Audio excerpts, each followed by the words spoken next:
Chapter 101 Finale, On this day, Anjing City welcomed its first rain since the beginning of autumn.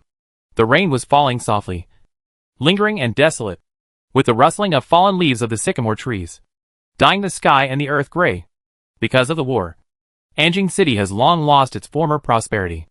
The streets that used to be bustling with people and traffic have now become deserted. Only a few vendors are still setting up stalls on the street due to their livelihood. There are more soldiers patrolling the streets than civilians. One team after another. Strict and orderly. The sound of armor and weapons is cold and frightening. And many wooden windows on both sides of the street are gradually lowered in rounds of patrols. The people close their doors and seal their windows, not daring to stick their heads out. Shortly after the patrolling city defense army left the alley, a peddler wearing a straw raincoat knocked on a wooden door in the corner and handed in a piece of paper with rice cakes. The vegetable vendor inside the door nodded, exchanged glances with him silently, and closed the door again after paying the copper coins. Then an invisible network gradually spread among the Imperial Guards and city defense troops in Anjing City, and many two people who had no intersection on weekdays accidentally met in the camp. Anjing City was sleepy in the afternoon, and it was rainy again. The gatekeepers of various mansions began to lose control of their shaky eyelids. As usual, the vegetable vendor knocked on the side door of Sia Mansion at this time. The servants opened the door and saw that it was the person who delivered vegetables to their own son's yard on a daily basis. So they didn't think much. The vegetable vendor moved the vegetables into the backyard with the help of the kitchen servant. He wiped his muddy hands carefully on his body, and his wrinkled face smiled honestly and embarrassedly, as if no matter how many times he came in, he still felt cramped in this high-ranking courtyard. Miss Suedia told me 2 days ago that she wanted some Poria Cocos to make cakes. I forgot to ask her if she wanted white Poria Cocos or red Poria Cocos. This Miss Suedia didn't tell us. Wait a minute. I'll call Miss Suedia for you. Su Wenqing woke up from his nap and looked around the house. He was surprised to find that Suedia, who couldn't be persuaded to leave no matter how many times he persuaded her, was not serving in the house today. Su Wenqing may have been born with a personality disorder of not leaving when you are held, and missing when you leave. She waited and waited, but Suedia did not come. Although her mind told her that it was a good thing that Suedia finally listened to her advice and stopped staying by the bed, her mind still could not stop the itch in her heart. Su Wenqing got out of bed with a curious mentality of what made Suedia so enlightened. Finally, she found Suedia in a corner of the backyard, who was in a daze and boiling water. Suedia did not expect Su Wenqing to come to her. She stood up in a hurry. Miss, why did you wake up so quickly? Su Wenqing looked at the purple clay pot that was almost burned dry by Suedia and said, If I don't wake up, this pot may be burned out by you. Suedia was stunned at first, then looked down along Su Wenqing's line of sight, and hurriedly and awkwardly moved the teapot away from the small stove, explaining stumblingly, I didn't pay attention for a moment. I'll boil another pot. Su Wenqing pressed Suedia's hand and met her gaze. Are you okay? What's wrong with you? Suedia's eyes gradually calmed down, and she reluctantly raised the corners of her mouth to prevaricate. The situation in Anjing City has become more and more serious recently. I heard many people say that Anjing City's limited military force cannot resist the Pei family and the barbarian army, and the city will be broken sooner or later. Su Wenqing smiled and comforted. You have to believe your master. Since he is confident in leaving us here, he has made full preparations to prevent us from getting into trouble. Suedia looked at Su Wenqing with a complicated look, as if she had 1,000 words to say. She opened and closed her lips several times, but in the end she said nothing. She lowered her head, smiled bitterly, and seemed to be muttering to herself. I didn't know that the person you have admired since childhood was Mr. Xie. Su Wenqing didn't hear clearly. What? Suedia smiled. It's okay. Miss, please go in quickly. It's windy. Be careful not to catch a cold. I'll boil some water and pack your things for the night trip to the other village. Su Wenqing hugged Suedia and whispered in her ear, Don't be busy. What you have packed is enough. Secretly taking shelter in the alley at the end of West Street is a trick for the third prince to leave in this city. Your young master said that the most dangerous place is the safest place. The third prince's people definitely didn't expect me to stay in Sia's mansion. Suedia paused slightly with the pot in her hand. She suppressed the trembling in her hand, raised her head, and asked carefully, But the second young master has been setting up defenses in the house on the West Street recently, And didn't you say that the Xia mansion is not well preserved? The alley at the end of the West Street is the private property of the Xia family. It has not been seen clearly. So few people know it? Su Wenqing smiled and scratched Suadia's nose. Those are all tricks to deceive people. Just to make the third prince believe that I will go there tonight. The autumn rain is still falling. From Anjing City to Beishan Cavalry Camp. No one in the game can rest easy. Xiaoyan saw Tuoba Lilu sitting in his tent and wiping his knife leisurely. Xie Shiren and Xie Ji have joined forces. Are you sure you can leave? Tuoba Lilu looked up at Xiaoyan with a half smile. Do you hope I can leave? Or do you hope I can't leave? Xiaoyan, it depends on whether your wolf army will continue the covenant between you and me if you die. Of course. Tuoba Lilu deliberately dragged his voice. No.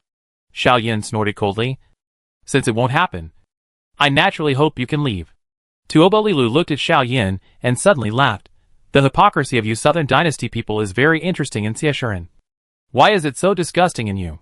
Xiaoyan glanced at the well-preserved letter paper that Tuoba Lilu put aside, sneered, and didn't argue with him. Tuoba Lilu seemed to be in a good mood. He was not displeased with Xiaoyan's attitude. He even said for the first time, Don't worry. I have already given instructions before coming to Anjing City. If I have any problems, the wolf army will march to Anjing City regardless of everything. Tuoba Lilu had a cruel smile on his face. But I may not be able to keep my promise to you that I will only kill and rob but not massacre the city. Xiaoyan, if you massacre the city, the next battle will be difficult to fight. Everyone knows that the fall of the city means death. You will only provoke the remaining cities to rise up in resistance. I said that as long as the big thing is accomplished, I will not stop you even if you want to massacre Anjing City.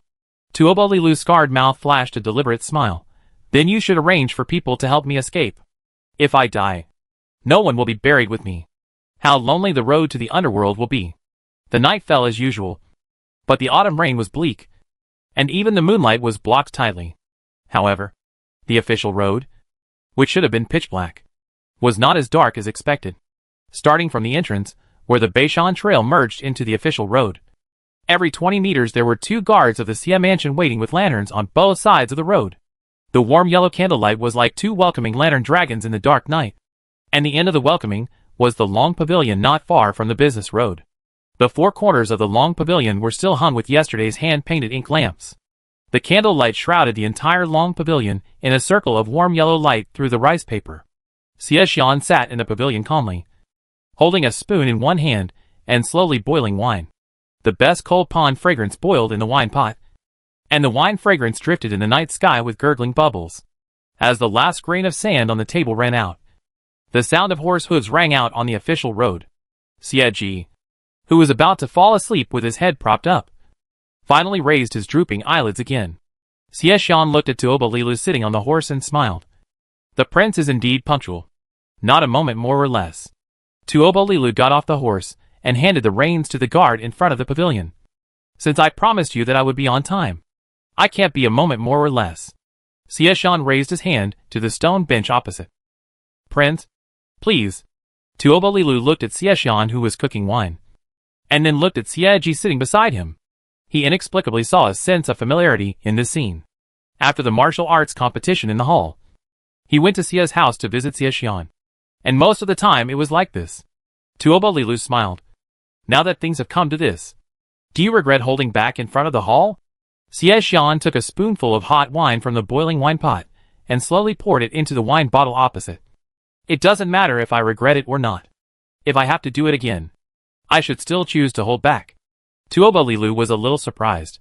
He sat down on the stone bench. Why? Xie Xian, I held back that day not because of you or your situation. At that time, the northern barbarians and the southern dynasty joined forces to resist the western Rome. There was no need to let the allied forces, who already had many grudges, quarrel again because of such a small matter. Tuoba Lilu was silent for a moment after hearing this, and suddenly smiled crookedly.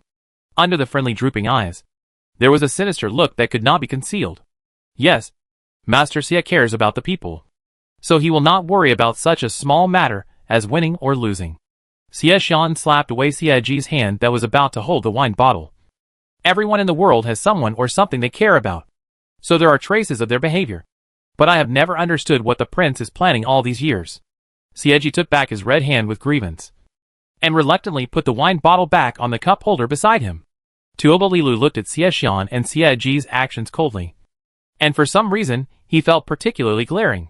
He pressed the silver knife on his waist, and suppressed the sudden murderous desire in his heart. He brushed the scar on his mouth, and smiled persistently and sinisterly. Planning? I remember that I told Lord Xie, when I entered Anjing City, that day, that I wanted to see you in pain and collapse and go crazy.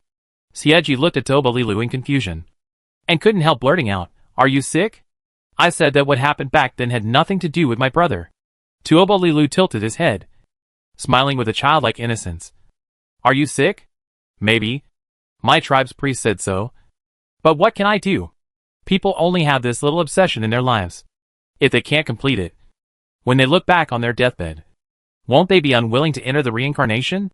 Xie Shuren smiled unchanged, picked up the wine jar, and tasted the cold pond incense in the jar. "So you let the barbarian army burn, kill and plunder all the way from the northern border to make me suffer?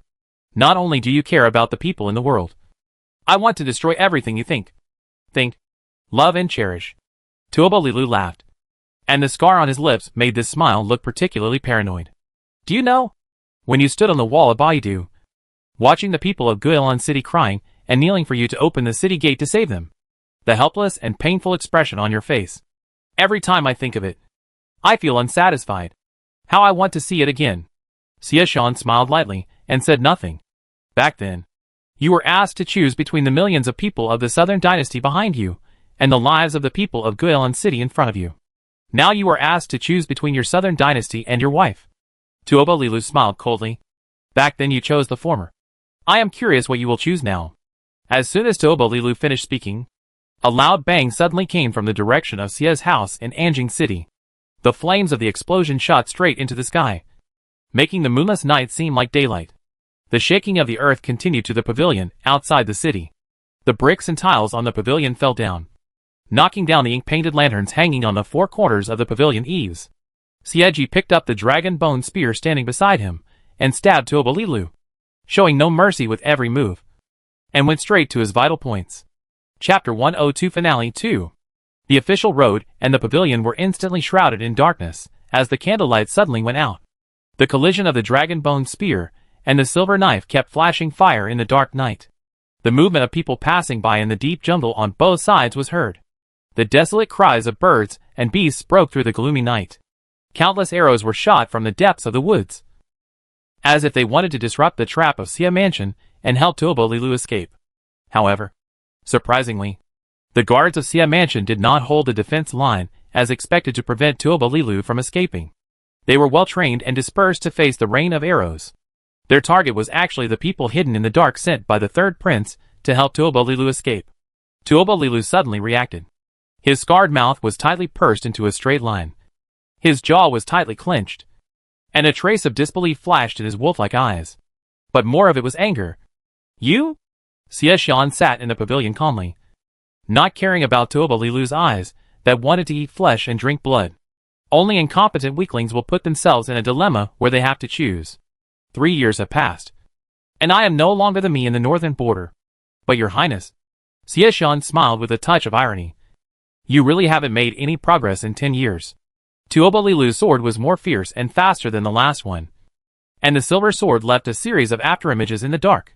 He ignored Xieji's uninterrupted offensive and slashed Xie with the silver sword. Compared with failure and irony, what he couldn't stand more was this kind of contempt. You went to great lengths to set up this game, but the target was not me from the beginning? Xieji was faster than Tuobalilu. He blocked the silver knife that was aimed at Xie.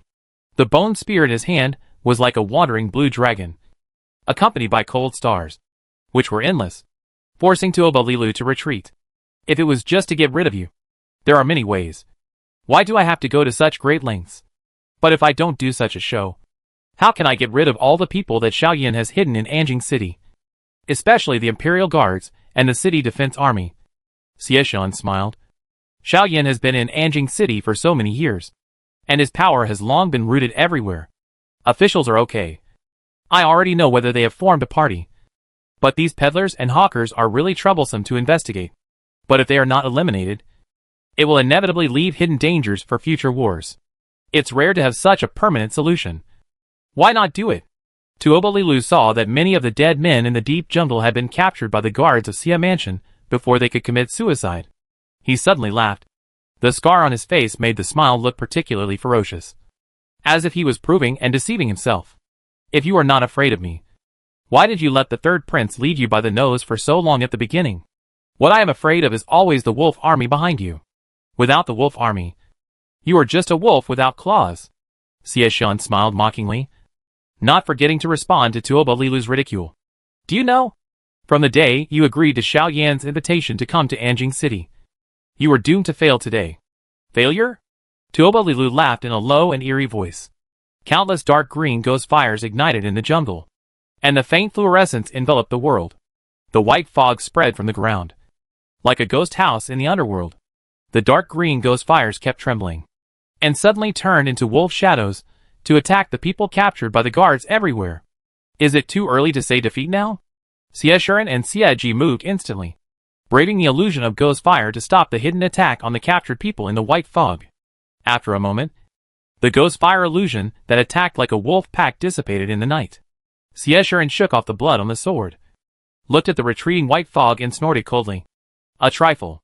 Xieji put away the dragon bone gun, squatted on the ground and poked the ghost fire with a branch, and asked curiously, a trifle? Brother, do you know how the northern barbarians came up with this kind of witchcraft? Xieshan, your sister-in-law said that the principle of the ghost fire is phosphine, and the principle of the white mist is dry ice. Xieji didn't quite understand. What about the wolf shadow? And why can the white mist follow him away? Xieshan was choked. His face did not change, still looking convincing and knowing everything. It should be controlled by internal force. Xieji believed his brother's words, and he tried to use his internal force to drive the ghost fire on the ground to deform. But after controlling it for a long time, the ghost fire did not change except for floating left and right. No. How about you try it? Xieshan didn't want to slap himself in the face. He slapped Xieji's head in annoyance. What are you trying for? You still want to play here when the people have run away? Xieji covered his head in shock, feeling very wronged. Didn't you let me go, brother? Didn't you say you wanted to follow him and see who he contacted along the way, so that we could catch him and the third prince's forces in one fell swoop? Xieshan was choked again. He pretended to be serious and said, why don't you go quickly? If you are late, the people will run away. Xieji stood up reluctantly. The plan was obviously not like this. Didn't he say yesterday that the pursuit would not change even if the mountains were high and the land was wide? And he just needed to wait in the city on the must-pass road and then follow all the way. Xieshan instructed, drive them to Xinzhou. I asked my father to set up a trap there. Got it. Xieji got on his horse with a group of guards. He will go there without being driven. Didn't you say that without the barbarian army, he is like a wolf without claws? You have provoked him like this, whether it is to prove it to you or to come back to kill you. He will fight to the death to join the wolf army. Sir, the guard asked after Xieji left. What should we do with these people? Xieshan glanced coldly at the traces of fighting and the corpses on the ground in the jungle. How many people have been caught alive? Guard, 7. Xieshan, those who can be caught are generally not mentally strong. The third prince will not be willing to use all the secret guards to help Tuobalilu escape. Many of these people must be from the cavalry battalion. After asking, hand them over to the emperor. Guard, do we need to clean up the traces of the fight? Xieshuren, no. I'm afraid that the third prince doesn't know that I know he's in the cavalry battalion. At the Xia family's private residence on West Street in Anjing City, a huge explosion woke Suedia from her coma. She didn't have time to think about why she was unconscious. She hurried out of the yard and looked in the direction of the Xia mansion, where the flames were soaring into the sky. She saw the blazing flames accompanied by sparks illuminated the entire Anjing city. Billowing smoke accompanied by the raging fire rose into the sky, covering the sky and adding a layer of haze to the already cloudy night sky. Suedia clenched her hands tightly. Her nails, which were not very long, had completely pierced into her palms. Blood dripped down her fists one by one. Her brain was in a mess. She didn't have the excitement and joy she imagined after revenge. Why did it explode? Did the young lady clash with the third prince's men? Did the third prince's men catch the young lady? Is the young lady still alive? A faint sigh came from behind. Su Wenqing sat in the shadow under the eaves, where the firelight could not penetrate. Behind him were 2 guards from the Xia mansion.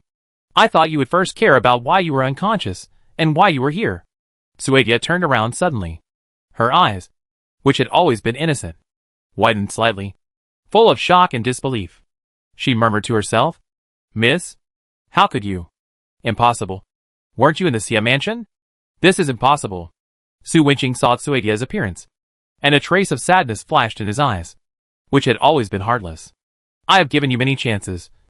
From the study, to me asking you if you are willing to leave the Xia mansion, and then to this afternoon. I always thought you could stop because of your friendship with me," Su Wenqing said with a half-bitter and half-self-deprecating smile. "Well, being sentimental is a common human trait. People always like to think too highly of themselves." Suedia's bright eyes drooped. She turned away, deliberately avoiding the bitter smile on Su Wenqing's face. "When did you know?" Su Wenqing smiled bitterly. "I'm not that good. I can only tell whether others are sincere or false to me. So I'm sad, because I can feel that your protection and care for me are from the heart." Suedia opened her mouth subconsciously, but in the end she said nothing. She had made her choice, and there was no point in explaining anything. "Is it Mr. Xia?" Su Wenqing sighed silently when he saw Suedia's eyes no longer had any affection, and silently dug out all the feelings about Suedia from the bottom of his heart. Although this method was difficult, it was very effective. This was one of the secrets for her to grow up healthy and strong from childhood to adulthood. From her divorced parents, who left her at her grandmother's house for 10 years without paying any attention to her, to her friends who had played with her for many years and then broke up one day. Although it would be a little painful when digging it out, it was better than leaving pus in the wound. "You are very careful and cautious. You know it's easy to deceive me, but it's not easy to deceive Xie Xian. So you rarely appear in front of Xie Xian from the beginning. Whenever I get along with Xie Xian, you will take the initiative to avoid him. It turns out that I always thought you were doing it for my own good. In addition, you are shy by nature, so no one thought much about it until I got into trouble twice." Suedia raised her head suddenly. "The reason why I met Qin Yang in the backyard of the Wang family that day was because you told me that the road was cool and not prone to heat stroke. And at the palace banquet, I sneaked out without even alerting the guards of the Xia mansion. Why could Toba Lilu, who was strolling in the front court, come so quickly?" Suedia's voice was very low. "This can't be any decisive evidence." "Yes. What really aroused people's suspicion was the plan itself. It was as if it was designed specifically for me. It was a plan within a plan. A plan within a plan. The choice of Qin Yang was to create a rift between Xie Xian and the eldest prince, and using me as the ultimate goal was to grasp Xie Xian's weakness. The original host sometimes can't control his body. If he is not someone close to me, how can he know my physical condition so well? The third prince came up with the idea of setting up this plan because he heard you talk about my abnormal behavior after falling into the water?" Su Wenqing's eyes were expressionless. "Speaking of which, I really don't know if I should feel honored to spend so much energy on me. It is said that you really let Tuoba Lilu hold a sacrificial ceremony of 10,000 people in Baiman for realism?" Chui Dai. "But you and the young master believed it at first." "At first, I really believed it. And I was so scared that I couldn't sleep well for several nights in a row.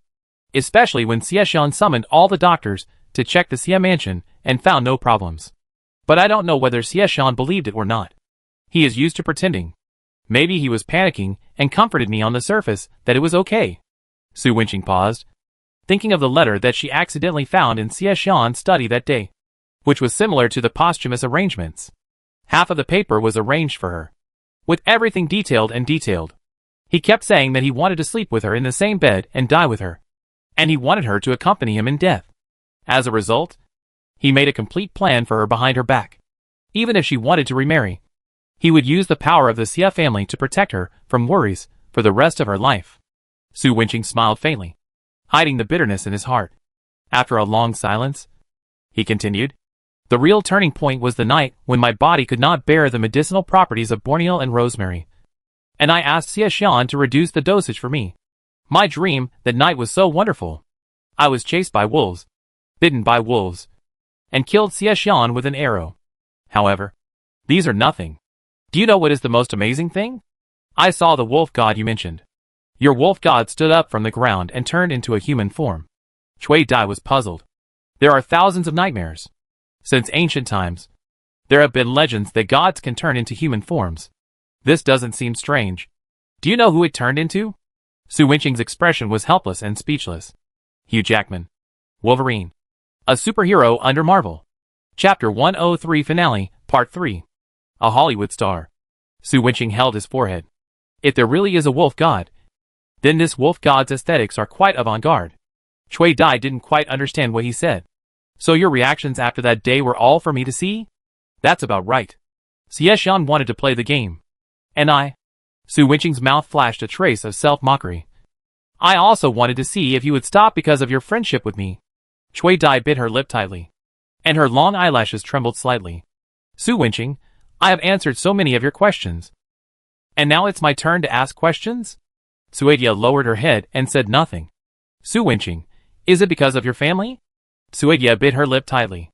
Su Wenqing, Xiaxian found out that your family went back to the northern border to visit relatives 3 years ago. And the time coincided with the invasion of the northern barbarians to the south. Suedia lowered her eyes, and her hoarse voice was filled with tenderness and pain that was difficult to hide in her subconscious. There is a winter market in Guilin City, where there are often some affordable furs.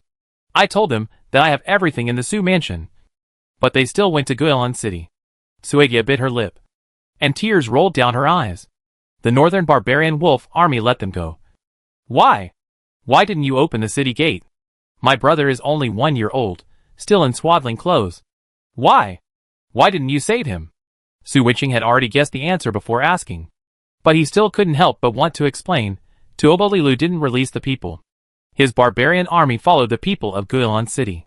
If the city was opened, the Southern Dynasty defenders would not be able to stop the attack of the northern barbarians.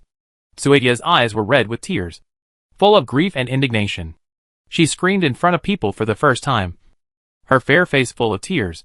It's not your relatives who died. You can say it's for the overall situation. Why should I sacrifice my family for the so-called overall situation? Why should I sacrifice my family's lives for the so-called northern border defense line? Suedia, the people behind the city wall are the people. But the people outside the city wall are not the people of the Southern Dynasty. Shouldn't the soldiers protect the people? Why didn't they save the people when they saw them being slaughtered in front of them? Isn't it their duty to protect the people? Just because they feel they can't win? Just because they want to retain their troops? Soldiers can't sacrifice casually. But can the lives of the people be given up at will? Soldiers' lives are lives. But the lives of the people are not lives? Su Wenqing, if they can be saved, I believe no soldier would want to see the people they are protecting killed in front of them. But how do you want them to save them? You know Tuoba Lilu's character. The result of opening the city gate is that he will most likely order the people running in front to be shot and killed. Soldiers are not afraid of sacrifice. But you can't ask them to sacrifice in vain. They also have gray-haired parents waiting for their children to return home. And they also have children who have only called their clothes daddy after they were born. Sacrifice in vain? Cui Dai's eyes were red.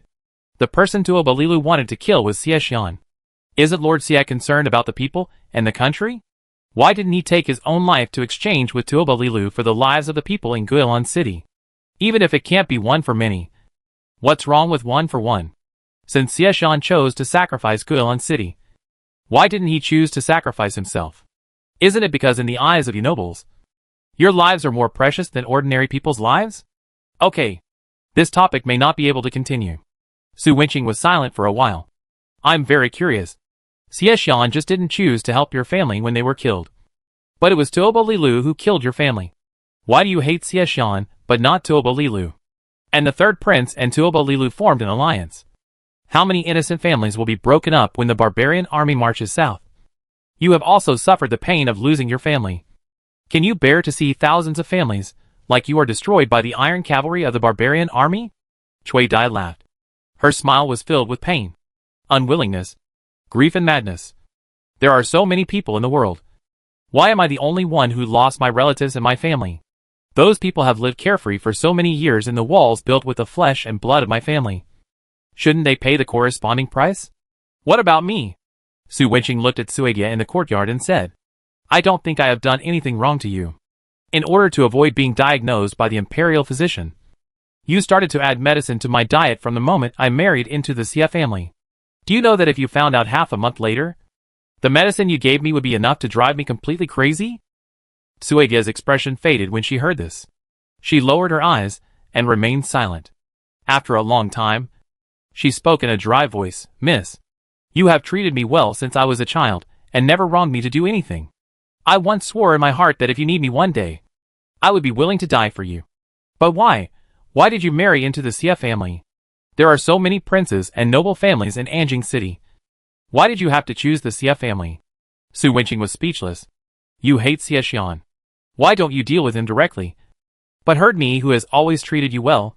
If you refuse, the third prince may not think of setting a trap on me. Right? Suegia laughed, tears streaming down her face. She looked up at Su Wenqing, who was sitting under the eaves with half of his face illuminated by the firelight. The pain of losing a loved one. If he doesn't let Mr. Xie experience it, how can he know the feelings of people like us? Su Wenqing saw Suegia standing alone in the courtyard with a crazy look, and the raging fire rising into the sky could not illuminate the deep bleakness and sadness on her body. Su Wenqing stopped looking at her, got up and walked out of the yard. She instructed the guards behind her. Leave the brainwashing to your son. Watch her. Don't let her get into trouble. I still have a few medicines on me that the imperial doctor couldn't find out. Su Wenqing smiled and half-jokingly said, She still holds my life in her hands. Before leaving the city, Xie Xian handed over the affairs of Xie Mansion to Xiao Yun. He believed in Xiao Yun's methods. So after returning to the city, he did not care about the affairs of Xie Mansion. He rode his horse to go to the private house on West Street to find Su Wenqing. As a result, before he got off the horse, he was told by the servant that Su Wenqing went to Xie Mansion. Xie Xian's heart was in turmoil because of this news. He rode on the horse for a while, worried that Xiao Yun might not put out the fire completely. And at the same time, he was afraid that the fire scene was chaotic, and Su Wenqing might be hurt if someone slipped through the net. So Xie Xian did not even get off the horse and turned his horse's head to Xie Mansion. Outside the charred walls of Xie's mansion, the imperial guards in black armor surrounded the extinguished fire. Xie's mansion was large, and the explosives were mainly placed in Xie Shuren's yard, so the surrounding residents were not affected. Moreover, Xie Shuren only needed the momentum of the explosion, so he had the buried explosives improved on the basis of Su Wenqing's 1 nitrate, 2 sulfur, and 3 charcoal. The momentum was huge, but the power was much smaller. Only 4 or 5 yards and an orchid garden were affected by the fire. Xie Shuren saw Xiao Yun from a distance. He handed the reins to the imperial guards, who came to greet him, and asked without hesitation, Where is my wife? Xiao Yun pointed to the charred ruins. There's someone inside. Xie Xian, you just let her go in alone?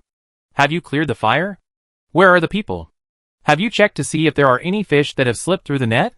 Everything has been cleared. No. Don't worry.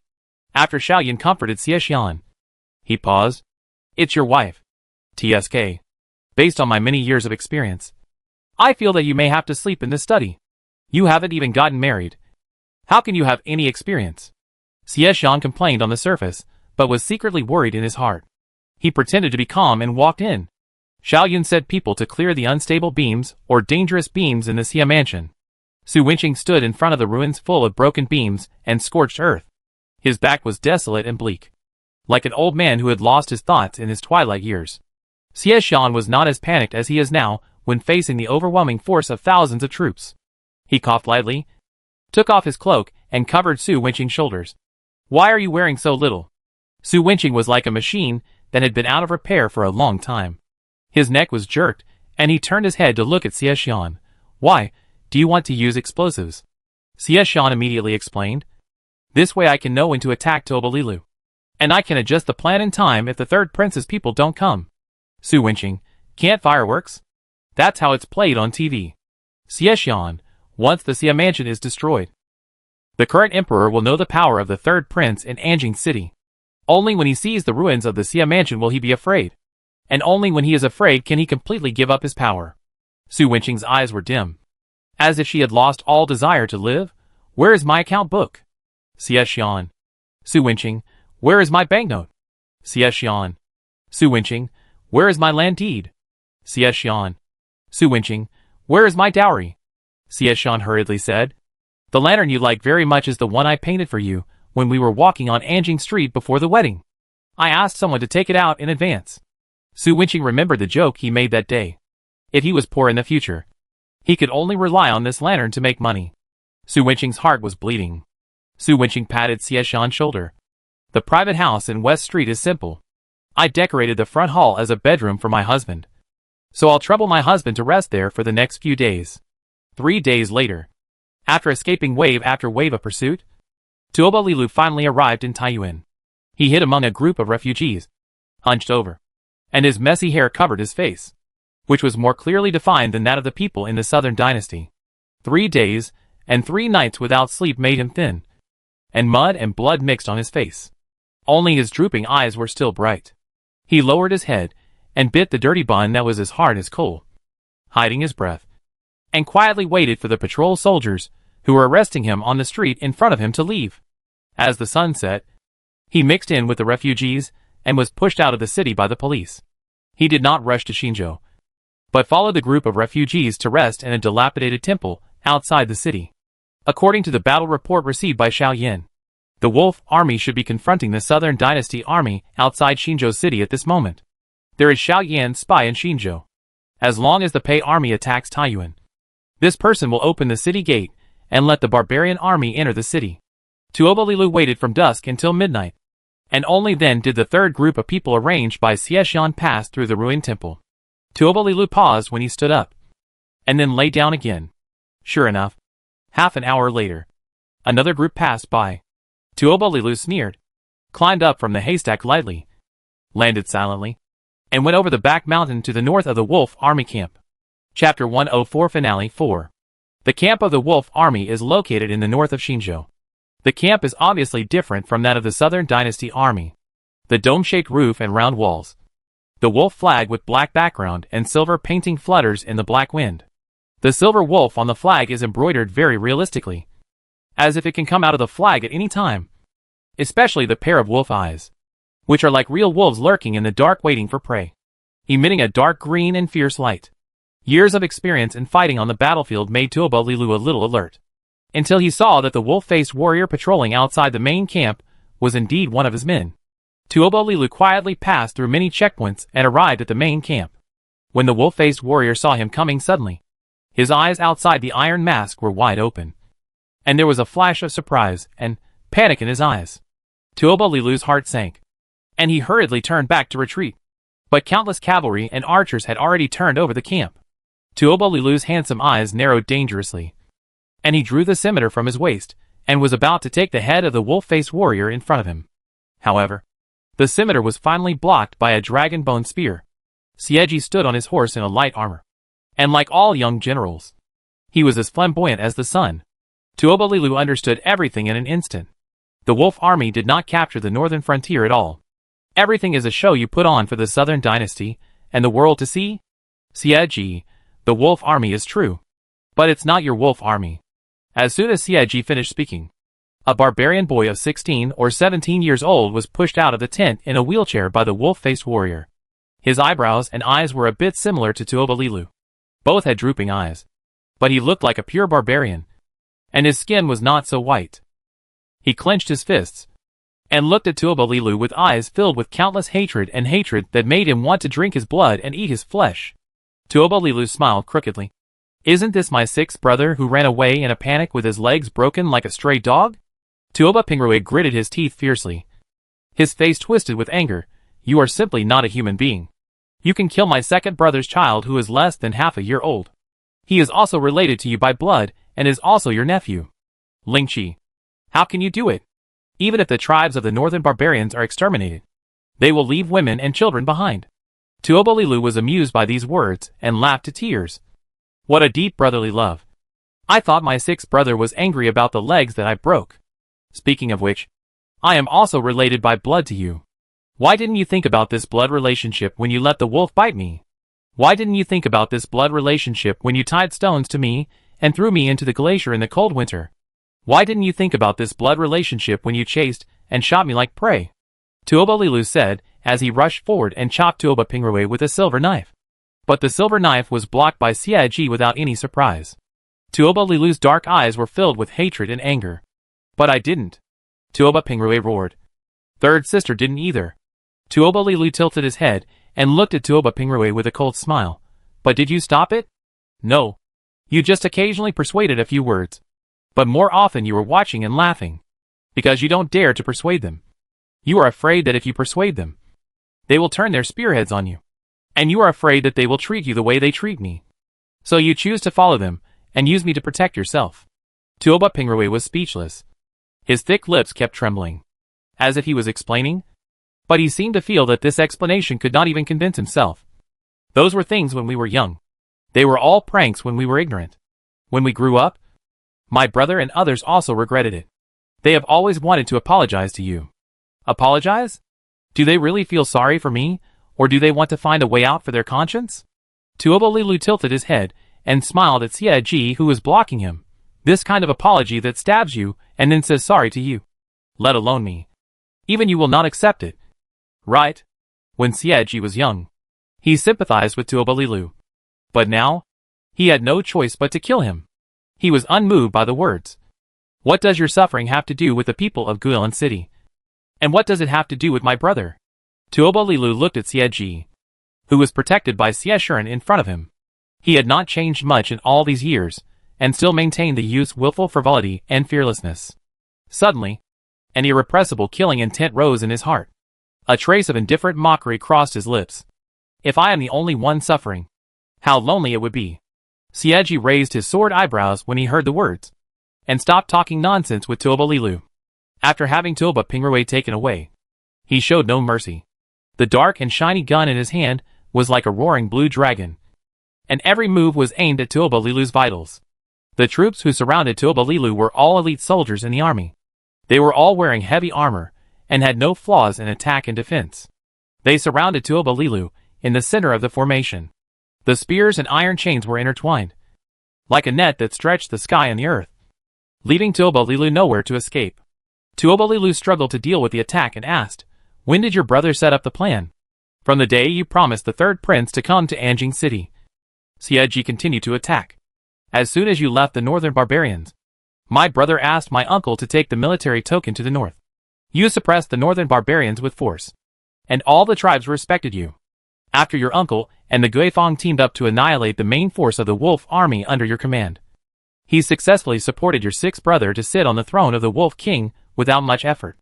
The news of the invasion of the northern barbarian wolf army received by the court and the third prince was just a show we and your sixth brother put on to make you and the third prince relax your vigilance. But thanks to my eldest sister-in-law. If it weren't for her, we wouldn't have discovered that Shinjo actually had the third prince's people hiding. Thanks to this spy, the third prince was convinced of the situation in the northern border. Tuoba Lilu, you moved the army south to annihilate the Pei army in Taiyuan with the Wang family's southern garrison? Xie Ji forced Tuoba Lilu into a dead corner in the formation. The iron cavalry's spear pierced through Tuoba Lilu's abdomen. Tuoba Lilu swung his sword to cut off the spear behind him. The silver sword that went straight to the head of the iron cavalry was blocked by the iron shield in the changing formation. Blood dripped onto the ground along the tip of the spear that pierced Tuoba Lilu's abdomen. Tuoba Lilu's face was pale, but the persistence and sinisterness in his bright eyes still did not fade a bit. Why didn't your brother come in person? Xie Ji did not slow down his attack because of Tuoba Lilu's injury. You don't need my brother. I said I would definitely take your life. Tuoba Lilu's knife was slow for a moment because of excessive blood loss. Xie Ji seized the flaw and hit his shoulder blade with a dragon spear. Tuoba Lilu staggered back a few steps. The cavalry behind him did not miss this opportunity and stabbed him in the back with several spears. Tuoba Lilu turned around and blocked, struggling to avoid it. But he avoided the front but not the back. Xie Ji's dark and shiny dragon bone spear pierced through his chest. Tuoba Lilu paused, and bright red blood flowed from the corner of his mouth, staining the scar on his lips red, which made his pale face look a bit weird and sad for no reason. The ghost fires surrounding Tuoba Lilu suddenly turned into wolves, as if they had self-awareness, and attacked Xie Ji. Xie Ji drew his gun and turned over to fly into the iron cavalry formation. The 3-meter-high iron shield blocked the wolf-shaped ghost fires that continued to fall one after another. 2 poison daggers were blocked by the iron shield and fell to the ground. Tuoba Lilu knelt on one leg and used the silver knife to support his upper body. The wounds on his shoulders and abdomen continued to bleed, flowing all over the ground along the corners of his clothes. There seemed to be reluctance and confusion in his sinister eyes. Why didn't your brother come in person? Xieji didn't understand why Tuobalilu asked this question twice, and he frowned slightly. Tuobalilu, isn't your brother worried that the voodoo on your sister-in-law has no solution? Xieji, I won't spare you the trouble of this matter. With the help of your sixth brother, we have found the priest who taught you voodoo and witchcraft, but was hunted down by you for several years. Tuobalilu's bright wolf eyes gradually blurred. He put all his weight on the silver knife in his hand. A strange smile crossed his bloody mouth, like a child who suddenly found a toy hidden in the corner. The scar on the corner of his mouth was particularly eye-catching. If you want to kill me, you can do it outside Anjing City. Why chase me here and set an ambush here? Xieji was puzzled. Anjing City is under the eyes of the Emperor. Every move is under the Emperor's eyes. The rash mobilization of a large number of Imperial Guards and city defense forces will inevitably make the Emperor unhappy. Moreover, the game outside Anjing City was originally set up by my brother to clean up the third prince's manpower in the capital and to make the Emperor give up power. Tuobalilu's sinister eyes seemed to have lingering unwillingness and persistence. No. If you and your brother join forces, you may not be able to stop me. He gave me hope. Let me hold on to hope and fight to the death to escape the pursuit. He just wanted to see my desperate expression when I got here and found that everything was designed by him. Just like a cat catching a mouse. He just wanted to see me fight desperately. Tuobalilu suddenly laughed, and he coughed up blood while laughing. Well, it's okay to let him spend so much energy to set up such a big game for me. Tuobalilu suddenly swung his knife hard at Xieji. For iron chains flew out from the formation behind him, tightly locking his limbs. Countless spears pierced through his chest. He was supported in the air by the spears. Blood dripped onto the ground along the spears of the cavalry. He looked at Xieji, and his black and gray pupils began to blur. Not sure if it was Xieji's illusion. He saw deep hatred and unwillingness, as well as vague desire and jealousy in Tuobalilu's eyes that were reluctant to close. The cavalrymen retracted their spears in unison, and Tuobalilu's body rolled into a pool of blood. General, how should the body be disposed of? Xieji remembered Xiexian's instructions. Let Tuoba Pingrui deal with it. It's their family's business anyway, and it has nothing to do with us. In the Beishan Cavalry Battalion, Xiao Yan was waiting for news from Tuobalilu. The shocking explosion startled him, and he sat up from his stool. He opened the tent and looked in the direction of Anjing City. Jiangming, the commander-in-chief of the cavalry battalion, hurried over anxiously. Your Highness, it's the direction of Xie's mansion. Xiao Yan's face was stern, but his trembling hands revealed his mood. He thought about everything from beginning to end in his mind, and then ordered decisively, gather all the soldiers of the cavalry battalion and set off to Anjing City immediately. Jiangming was a little shocked when he heard this. Now? But we haven't notified Anjing City of the time we will enter the city.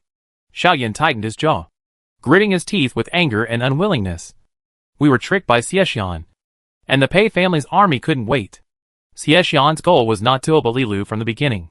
He wanted to capture the people we arranged in the Imperial Guards, and the City Defense Army, and the cavalry battalion soldiers sent to cover Tuobalilu's departure. Jiangming's thick eyebrows were tightly knitted together. He pondered for a moment and said, Do you want to lead the troops into the city before the Emperor reacts? Xiao Yan, yes. The only plan now is to lead the troops into Anjing City before Xiexian convinces the Emperor to withdraw the order to allow the Quasi-Chuchi battalion to enter the city. As long as we can enter Anjing City, we still have a chance to fight to the death. As long as we can control the Emperor, we can still take the initiative. Report. The messenger rushed over stumblingly, and Jiangming grabbed his arm. How can you be so flustered in front of His Highness? What's the matter? Tell me slowly. Yulin Army. It's Yulin Army. A large number of Yulin Army are coming to the south. Your Highness, we just received an imperial decree yesterday asking us to station troops in Anjing City and have the Yulin Army come to replace us. The Yulin Army's speed is impossible to be so fast. Xiao Yan looked at the fire gradually rising in the south, heard the sound of fighting and cold weapons. He closed his eyes, and his fierce face hid the uncontrollable unwillingness and anger. Xiexian! What a Xiexian! He blocked Anjing City ostensibly to prevent me from getting in touch with people in Anjing City. But in fact it was to conceal from the Emperor that he had privately mobilized the Yulin Army. His movements in Anjing City were actually concealed from everyone. Isn't Xiexian afraid of causing fear and dissatisfaction to the Emperor on this trip? So what if you are dissatisfied? So what if you are afraid? The Xia family is the first family. After this battle, who in the court of the Southern Dynasty can resist Xiaoyun and Xieshuren? Your Highness. Jiang Ming knelt on one knee. Let me send someone to escort you out. Xiaoyun laughed. And the raindrops dripping in the night passed along his face. The winner is the king, and the loser is the bandit. If I lose power, what is the difference between me living and dying? Jiang Ming, Your Highness. Bring me my armor. Xiaoyun interrupted. His eyebrows and eyes, which were always cold and full of calculations, showed some wanton rebelliousness and arrogance. I have been trapped in the vortex of power and calculation for half my life and have never had a moment of willfulness. Since I am destined to lose, I also want to have a good time. Jiang Ming clenched his fist and knelt on one knee, gritting his teeth. Yes.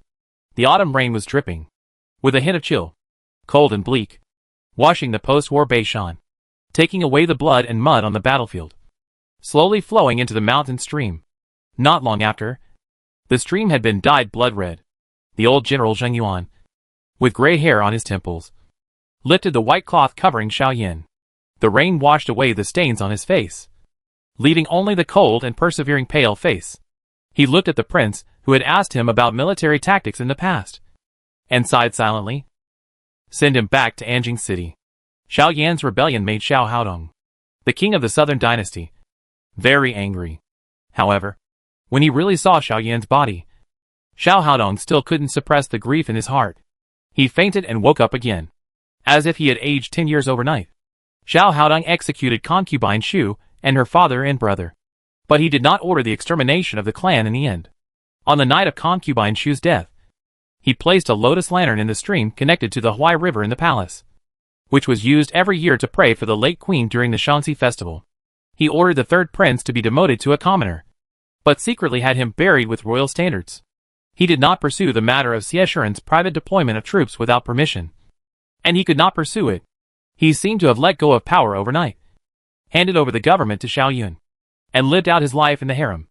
If you ask what changes there are from being the wife of a respected and beloved virtuous minister to being the wife of a powerful minister who is feared by everyone, Su Wenqing can only describe it in one word. That is, cool. Now, let alone pointing fingers at her behavior. Even if she pointed at the sun and said it was the moon, all the women would nod their heads in agreement. Su Wenqing saw the business opportunity and decided to try to open a rouge jewelry shop while expanding the chess and card garden business. She planned to learn the way those international famous brands cut leaks, create high-end series products, create gimmicks for them, and finally sell them in limited quantities. This day was the Lantern Festival.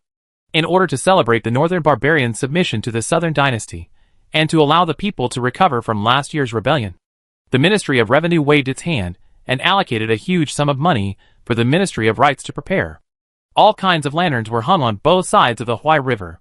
The colorful fireworks lasted for half a night and bloomed in the night sky above Anjing City, like blooming meteors, lighting up the entire night sky. Xieshuan avoided the crowd and abused his power to bring Su Wenqing to the city wall. Su Wenqing leaned on Xieshuan's arms. She looked at the fireworks in the sky and the lights of thousands of houses under the city filled with laughter and joy. Why did your father and mother name you Xian? Did they want you to become a famous minister and protect the country and the world for eternity? Xieshuan lowered his eyes and looked at Su Wenqing's smiling face illuminated by the fireworks. He gently placed his hand on her belly, which had not yet appeared, with a smiling and gentle look in his eyes. No. My mother said she hoped that I could be carefree and happy for the rest of my life. Su Wenqing's eyebrows were slightly curved.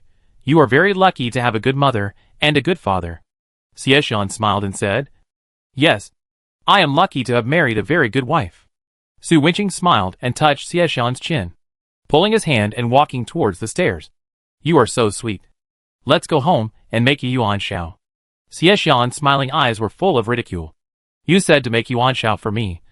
Do you mean to boil the prepared yuan shao in water? Be content with yourself.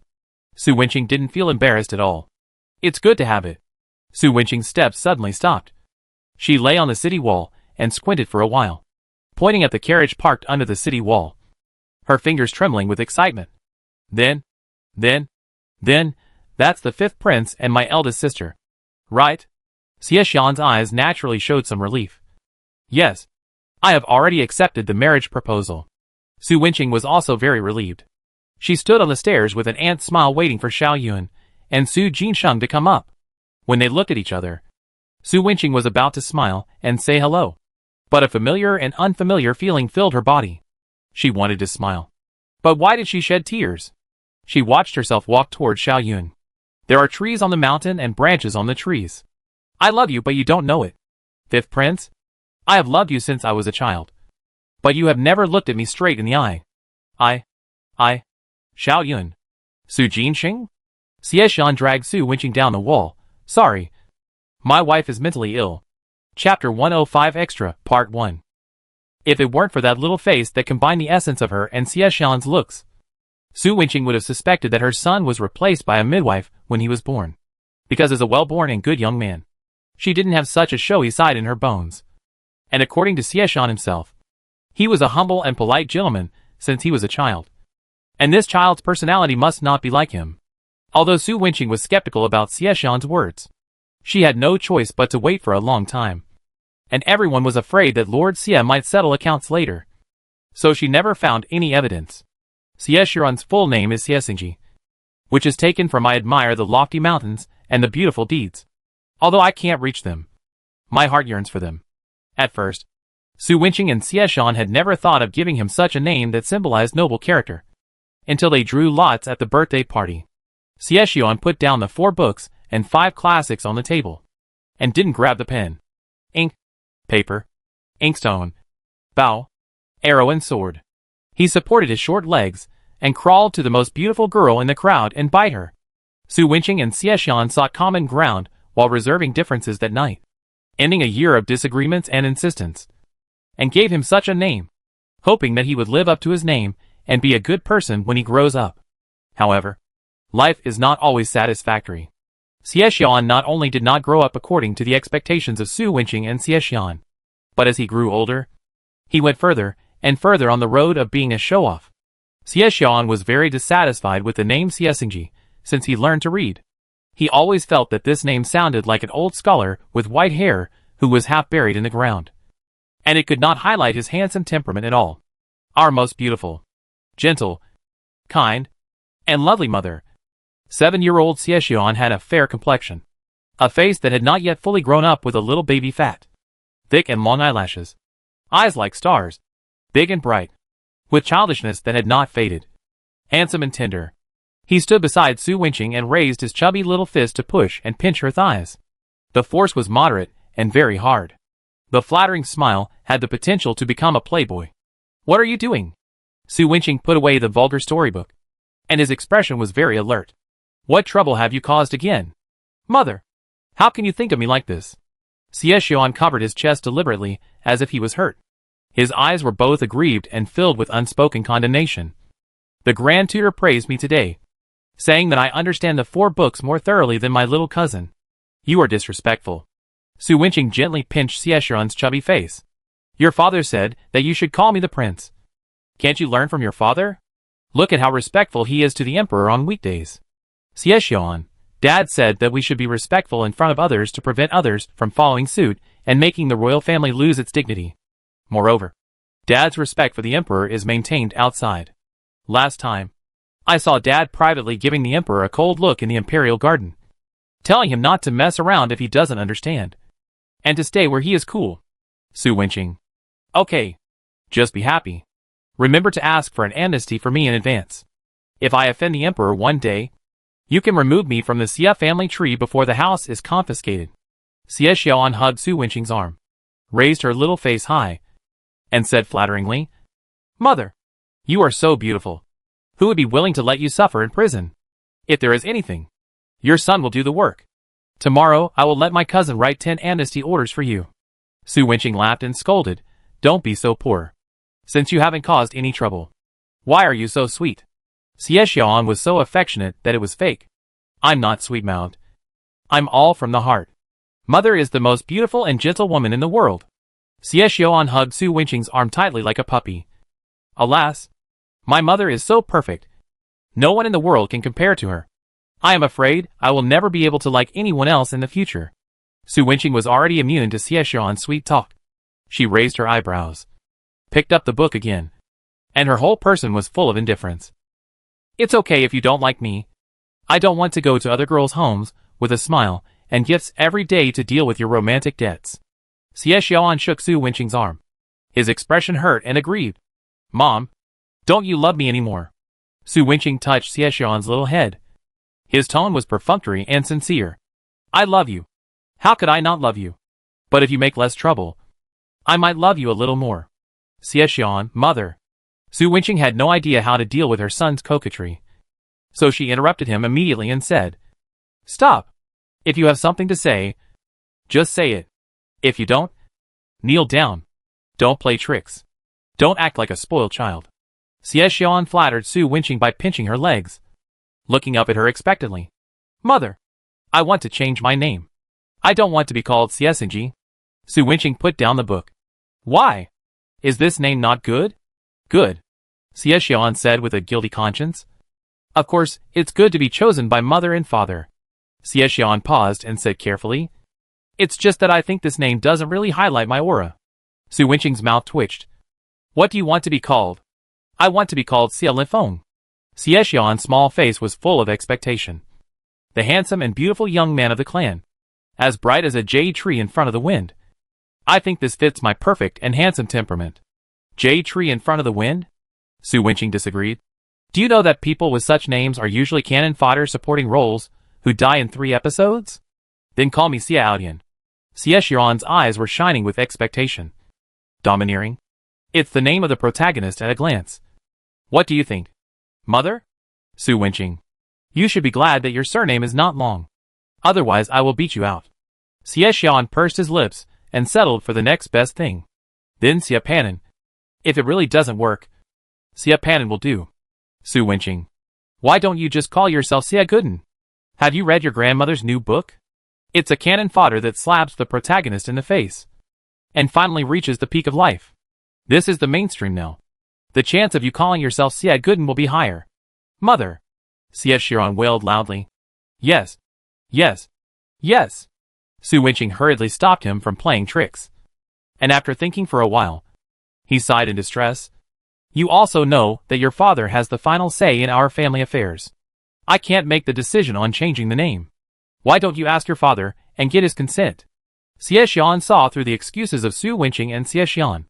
But Daddy said that you are the one who makes the decisions in our family. And he has no objection as long as you agree.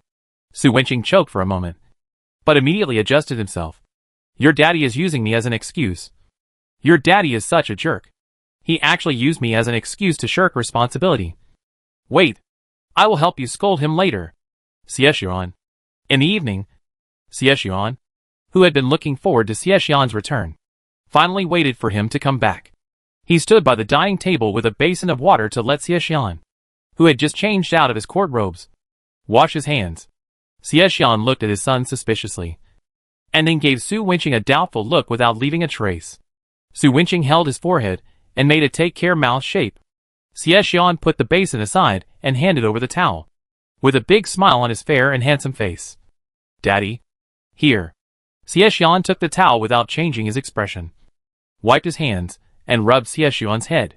Between taking the initiative and striking back, he chose the latter. Why are you so good today? Xie Xiaoan arranged the stools and tableware for Xie Xiaoan, and moved Xie Xiaoan's favorite dishes in front of Xie Xiaoan. Daddy. Come and eat. Xie Xiaoan sat at the table calmly and said calmly, Tell me. What's the matter? Xie Xiaoan said while serving Xie Xiaoan the dishes. It's what I mentioned to you last time. Saying that I wanted to change my name. Didn't you say at that time that you would have no objection as long as mother agreed? Xie Xiaoan looked at Su Wenqing. Do you agree? Su Wenqing looked at his son and betrayed his camp silently. No. Xie Xiaoan looked at Su Wenqing in shock, his eyes full of sadness of being betrayed. Su Wenqing couldn't stand his son's condemning eyes, coughed, and explained tactfully, No. I said I won't object as long as you agree. Xie Xiaoan received the hint hidden in his wife's words and nodded. Oh. Then I don't agree. Xie Xiaoan. Xie Xiaoan explained, Look. You are my child. It's not too much to help you choose a name. Anyway, your future son will also be surnamed Xie. Why don't you leave the name you want to your future child? Xie Xiaoan protested, Dad. You are not democratic. And I was born by my mother. I think my mother, and I have a say in what I am called. Okay. Xiaxian had no objection. Then let's vote as usual. Xiaxian's attitude changed too quickly. And Xiaxian had no idea of a countermeasure. What Xiaxian wanted was to catch him off guard and stop him from thinking. He said directly before Xiaxian could react, "Raise your hands if you agree to Xia Xingji changing his name to Xia Linfeng." Xiaxian raised his hand hurriedly. 2 votes against 1 vote. Xiaxian spread his hands. The result of democracy is no. Xiaxian gritted his teeth and took advantage of Xiaxian's complacency to fight back fiercely. "Raise your hands if you oppose Xia Xingji changing his name to Xia Aotian." Xiaxian raised his hand. And Su Wenqing also raised his hand silently. "Mother?" Xiaxian looked at Su Wenqing with a face full of grievance. "You changed your mind," Su Wenqing explained. "This is really not okay. You will make me unable to look at you directly again. Or change another one." Xiaxian sneered and took advantage of his son's grief to pursue the victory. "Those who agree that Xia Xingji changed his name to Xia Panan, raise your hands." Xiaxian failed to grasp the opportunity again and could only raise his hand angrily. Xiaxian was slightly better. Very proud. He rubbed Xiaxian's little head. "There is nothing we can do about it. You want democracy." Xiaxian gritted his teeth and said expressionlessly against Xiaxian's hand, "Those who oppose Xia Xingji sleeping with mother this month, raise your hands." "Damn." Xiaxian raised his hand hurriedly. Xiaxian saw Xiaxian's lonely raised hand, and his worried face opened. He happily threw himself into Su Wenqing's arms and kissed Su Wenqing proudly. "Yeah. Mother. You sleep with me this month." Xiaxian. Chapter 106 Extra, Part 2.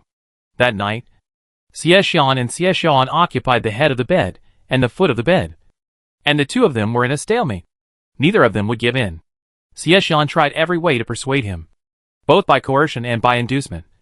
But even with the offer of agreeing to change his name as an inducement, Xiaxian was still adamant about Qi Shan and would not give in. Not only did he flatter Su Wenqing like a sycophant, he also took the opportunity to turn the tables and sow discord by saying how could his mother be compared to such a trivial matter as changing his name. Su Wenqing sat at the table with her head propped up, bored, watching the two father and son fighting against each other on the bed. She yawned with her hand covering her mouth and suggested, "How about you two sleep together, and I'll go to the next room?" Xia Xingji rolled over on the bed and kicked Xiaxian to the bedside without leaving any traces with his short legs after taking off his shoes. "Daddy, you are cheating."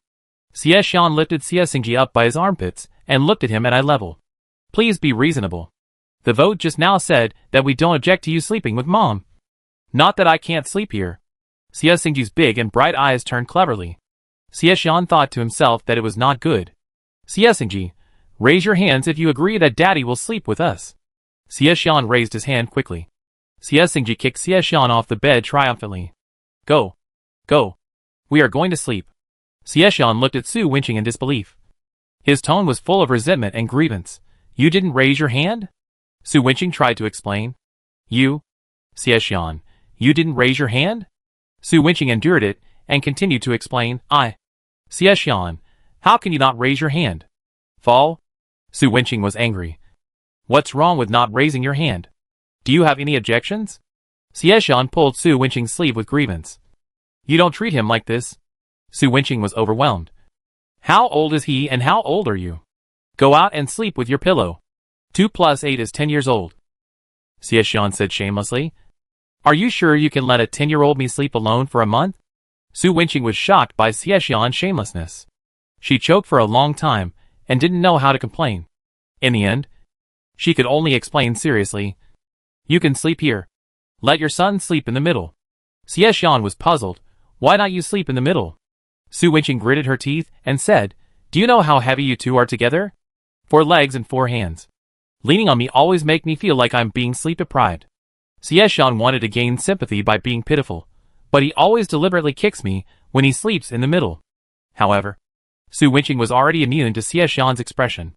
She mercilessly stuffed the pillows Xiaxian brought back into his hands and pushed him out the door. Xiaxian's feet were stuck in the door, and his smiling eyes were full of tenderness and teasing. "Let me hug you for the last time." Su Wenqing smiled, forced his feet away, and then slammed the door shut. "Mother!" Xia Xingji successfully occupied the top of the mountain. He sat on the bed with a smug look. his hands wide open, as if asking for a hug. His smile was obedient and coquettish. Come! Sleep. Sleep? Su Wenqing gritted her teeth and gently pinched Xie Zhixing's chubby face and said, You told me this afternoon that you didn't get into trouble? It's unfair. Mother! Xie Xingji opened his big eyes with innocence and doubt. I came back directly after class today. I can swear. I didn't go anywhere. The three little daughters of the founding county family fought because of the bronze mirror you casually gave them. Su Wenqing gritted his teeth and rubbed Xie Xingji's face. And magic mirror. Magic mirror. Who is the most beautiful woman in the world? Where did you learn this kind of thing from? Xie Zhixing's handsome little face was rubbed beyond recognition under Su Wenqing's claws. His cheek was stuck in Su Wenqing's palm. And he spoke in a buzzing voice. Mother! Have you forgotten? Snow White versus White Snake.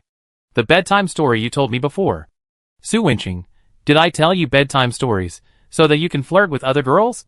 Go ahead and flirt with them. But what does it mean to give a mirror to three people? It's not the lack of wealth that is worrying, but the equal distribution. Aren't you obviously trying to make them quarrel? Xie Xingji hugged Su Wenqing with a playful smile. Mother. That's called not the lack of wealth, but the inequality. What's wrong with the equal distribution? The problem is definitely the inequality. Su Wenqing choked for a while, pretending to be pretentious, but actually patting Xie Xingji's, but without much effort. You also know that you are worried about the inequality. But you deliberately only gave one mirror? Tell me if you did it on purpose? And didn't you think the three girls of the founding county duke's family were too willful? Why did you go and provoke them for no reason? I didn't. Xie Xingji hugged Su Wenqing and said coquettishly, Sister Qiushi, do you know that she is the maid in my cousin's palace? When my cousin was young, there was a fire in the bedroom. She'd braved the fire to save my cousin. My cousin was unharmed, but her face was scarred by the burns. A few days ago, she came to the study to bring us food. On the way back, she happened to run into three young ladies from the founding county dukes, who came to the palace to pay their respects to the Queen Mother. They relied on their status to ridicule us, and what they said was very ugly. Su Wenqing understood. So you deliberately gave them a mirror to let them fight over? Ha. Xie Xingji smiled with a little pride. I calculated the time when they would leave the palace and deliberately took a mirror to amuse Sister Qiushi on the way they must pass. They thought it was fun and wanted to take it. But the mirror would not answer no matter how you called it. Su Wenqing, so you lied to them and said that the mirror recognized its owner. Whoever owns the mirror can answer whoever it is. Xie Xingji rubbed against Su Wenqing's arms. Yes. Mother. You are indeed the smartest person in the world. You can guess this. Su Wenqing was so angry that she lost her temper. She pinched Xie Xingji's chin, raised her eyebrows and said with a smile, So, magic mirror, who is the most beautiful woman in the world? Xie Xingji hugged Su Wenqing and kissed her. Of course, it's our most beautiful, gentle, kind, and lovely mother. Su Wenqing laughed. Okay, go to sleep, you little dog. Xie Shan lay on the bed in the wing room, tossing and turning without sleep. He didn't understand why he felt awkward everywhere. The specifications and layout of the wing room were almost the same as the main bedroom. The quilt was cold. The bed was hard. And even the carvings on the window were so hard to describe. Without any aesthetic feeling, Xie Shan lay quietly for a while. And when he heard Xie Xingji's breathing next door gradually stabilized, he hugged his pillow and climbed up.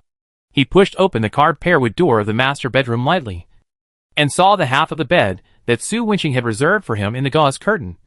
And a gentle smile flashed across his eyes. He laid down on the side of the bed, propped up his head, and tucked the quilt for Xie Xingji and Su Wenqing. The soft moonlight shone through the window paper, and the gauze curtain on the fair faces of Su Wenqing and Xie Xingji.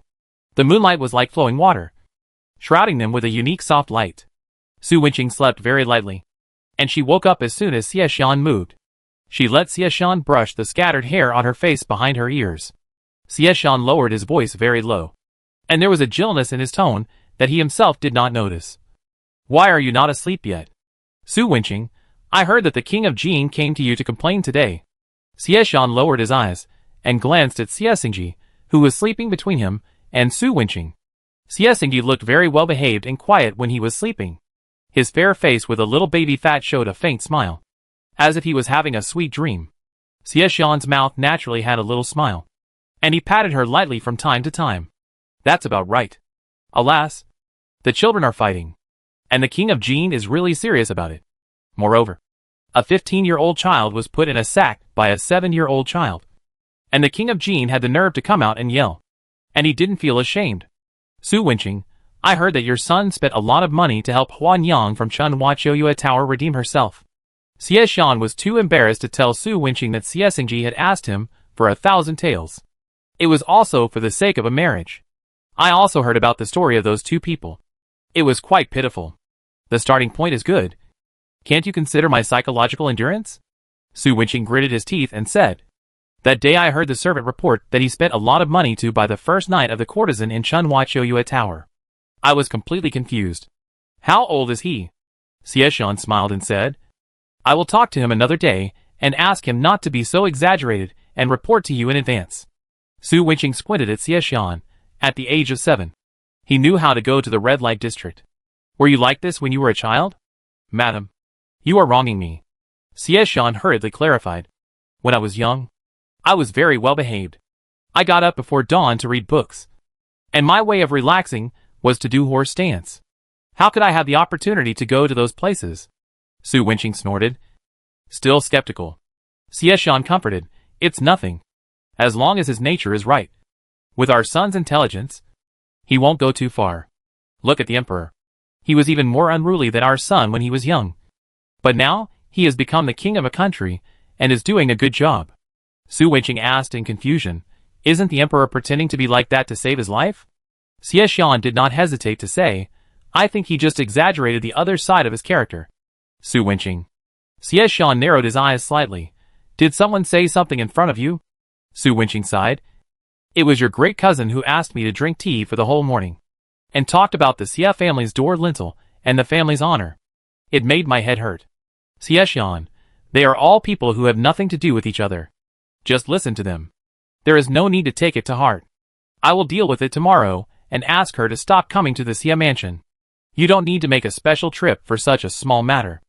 I will just claim to be sick if she comes next time.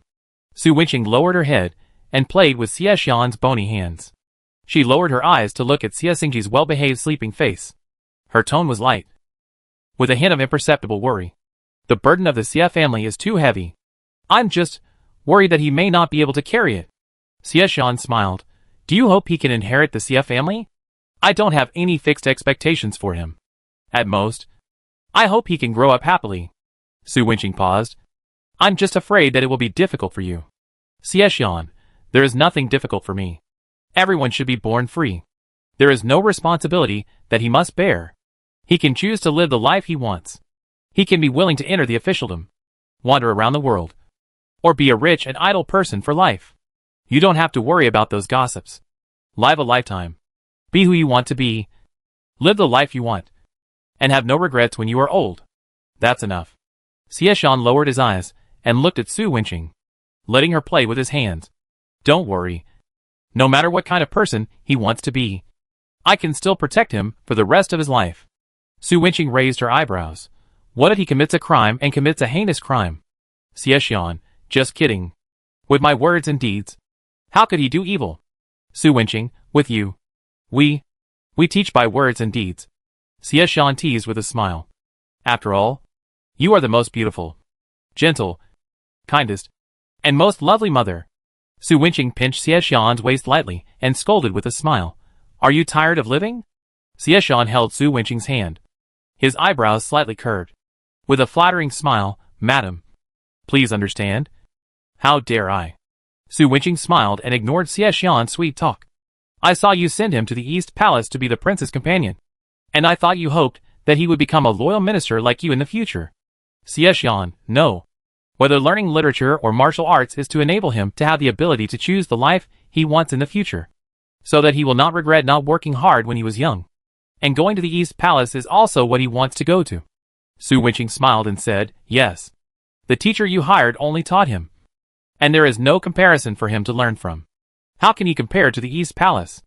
I heard that the Grand Tutor and the Grand Master praised him all day long. How can he be so arrogant every day? Xie Xian, it is not a bad thing for young people to be unbridled. There is only one chance in life to be young.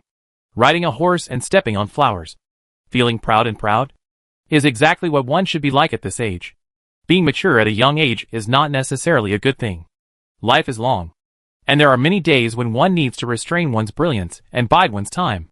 There is no need for him to learn this now. Look at the prince. He is so young, but he has an icy face every day, just like an old man. It makes people feel miserable. If you exchange our son's personality with his, do you think you can bear it? Su Wenqing. It makes sense, and I can't refute it. Xie, so our son's personality is still good. At least he makes you happy every day. Su Wenqing smiled and said nothing more. By the way, haven't you always wanted to leave Anjing City and see the scenery of the north and south of the Yangtze River? Xie pulled a quilt for Su Wenqing, and his smile was as gentle as ever. Today I asked the emperor for a job to inspect the 9 states. Su Wenqing's eyes lit up. Can I go too? Xie smiled. Yes. The emperor has granted me permission to bring my family with me. Chapter 107 Extra 2, Queen's Birthday Part 1. In the first year after Xiaoyan ascended the throne, the country was peaceful, and the people were safe. There was less than a month until the new year, and Su Jinxing's legitimate son had just been canonized as the crown prince.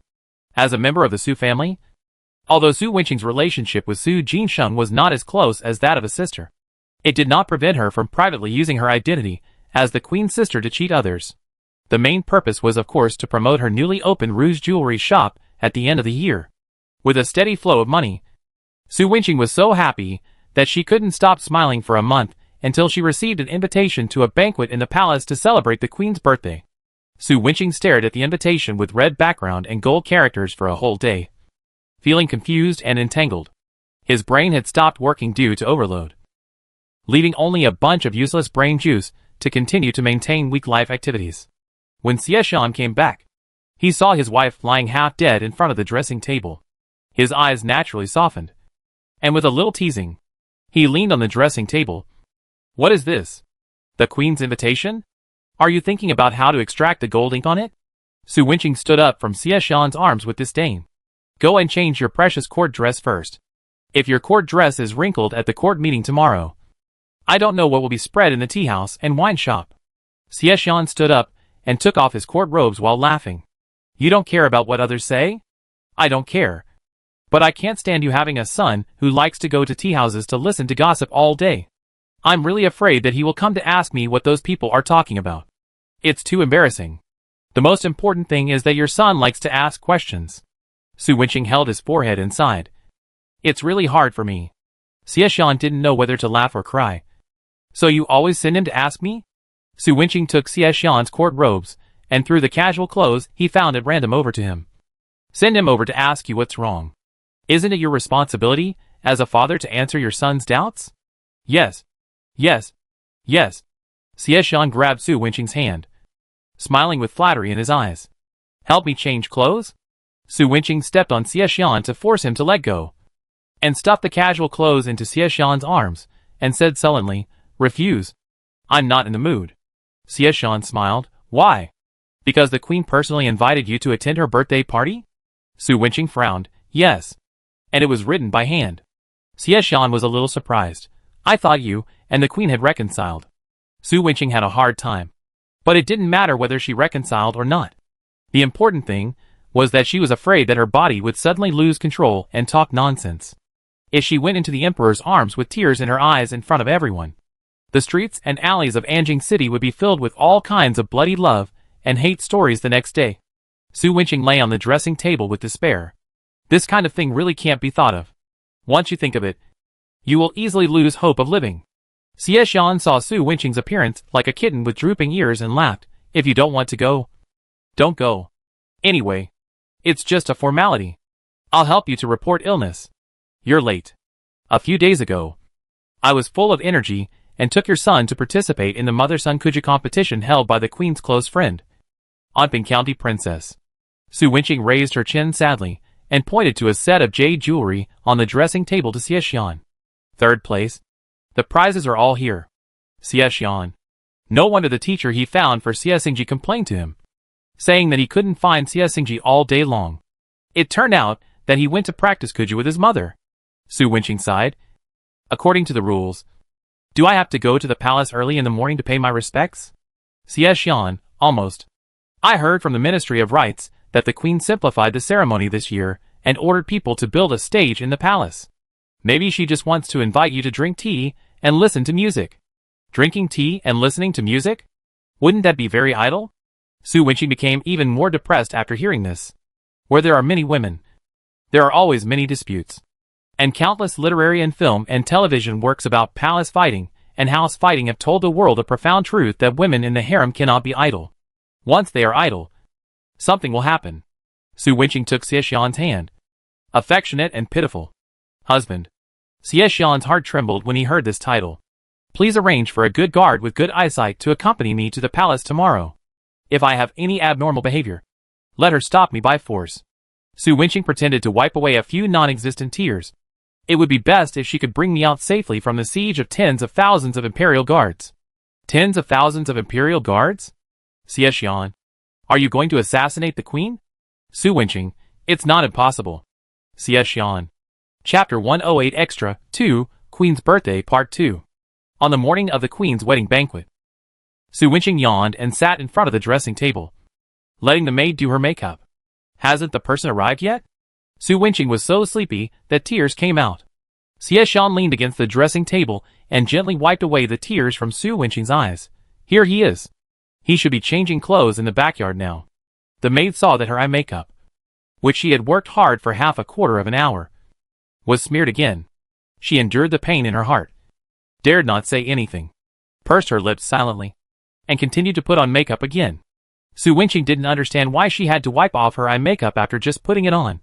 But she always maintained a good code of conduct in front of professionals, keeping silent when she didn't understand. So she honestly closed her eyes and let the maid toss. Is it a man or a woman? Su Wenqing closed her eyes, but it didn't stop her from speaking. Xie Xian, aren't you going to find someone to pretend to be your maid to accompany you to the palace? Of course it's a woman. Su Wenqing was surprised. Xie's mansion has female guards? Why have I never seen them? Xie Xian, a secret agent from another place, specially called back. Su Wenqing thought about it. The secret agent is very careful in handling intelligence, and should be better than these unreliable guards in the mansion. Su Wenqing felt relieved and felt 80% sure. However, this belief in stability was shaken when Su Wenqing saw the secret agent in maid clothes coldly knocking down a group of guards to the ground. Su Wenqing saw the guards lying on the ground in pain all over the yard and asked Xie Xian in shock, "What are they doing?" Xie Xian, they should be holding a martial arts competition to find a husband while waiting for you. Su Wenqing? The woman was very young, in her prime, and she looked pretty good if it weren't for the temperament of a female bandit who ruled the mountain. You didn't fight me seriously. The woman stepped hard on the shoulder of the last guard she knocked over. You let me win again. The guard wanted to cry at her feet. Auntie, I'm married. My child is just 1 month old. And you gave me a gift? Xie Xian quietly explained to Su Wenqing. She made the rule that whoever wins must marry her. The woman angrily stepped on him again. You're going to marry me, and you're fighting me. You beast. You're a heartless man. The guard was about to cry. Who was fighting with whom? Who was beating whom? He was guarding this yard. Was it his fault? Su Wenqing. Has anyone ever beaten her? Yes. Xie Xian was silent for a while. His tone was quite sad. Xie Ji. Su Wenqing. Xie Xian.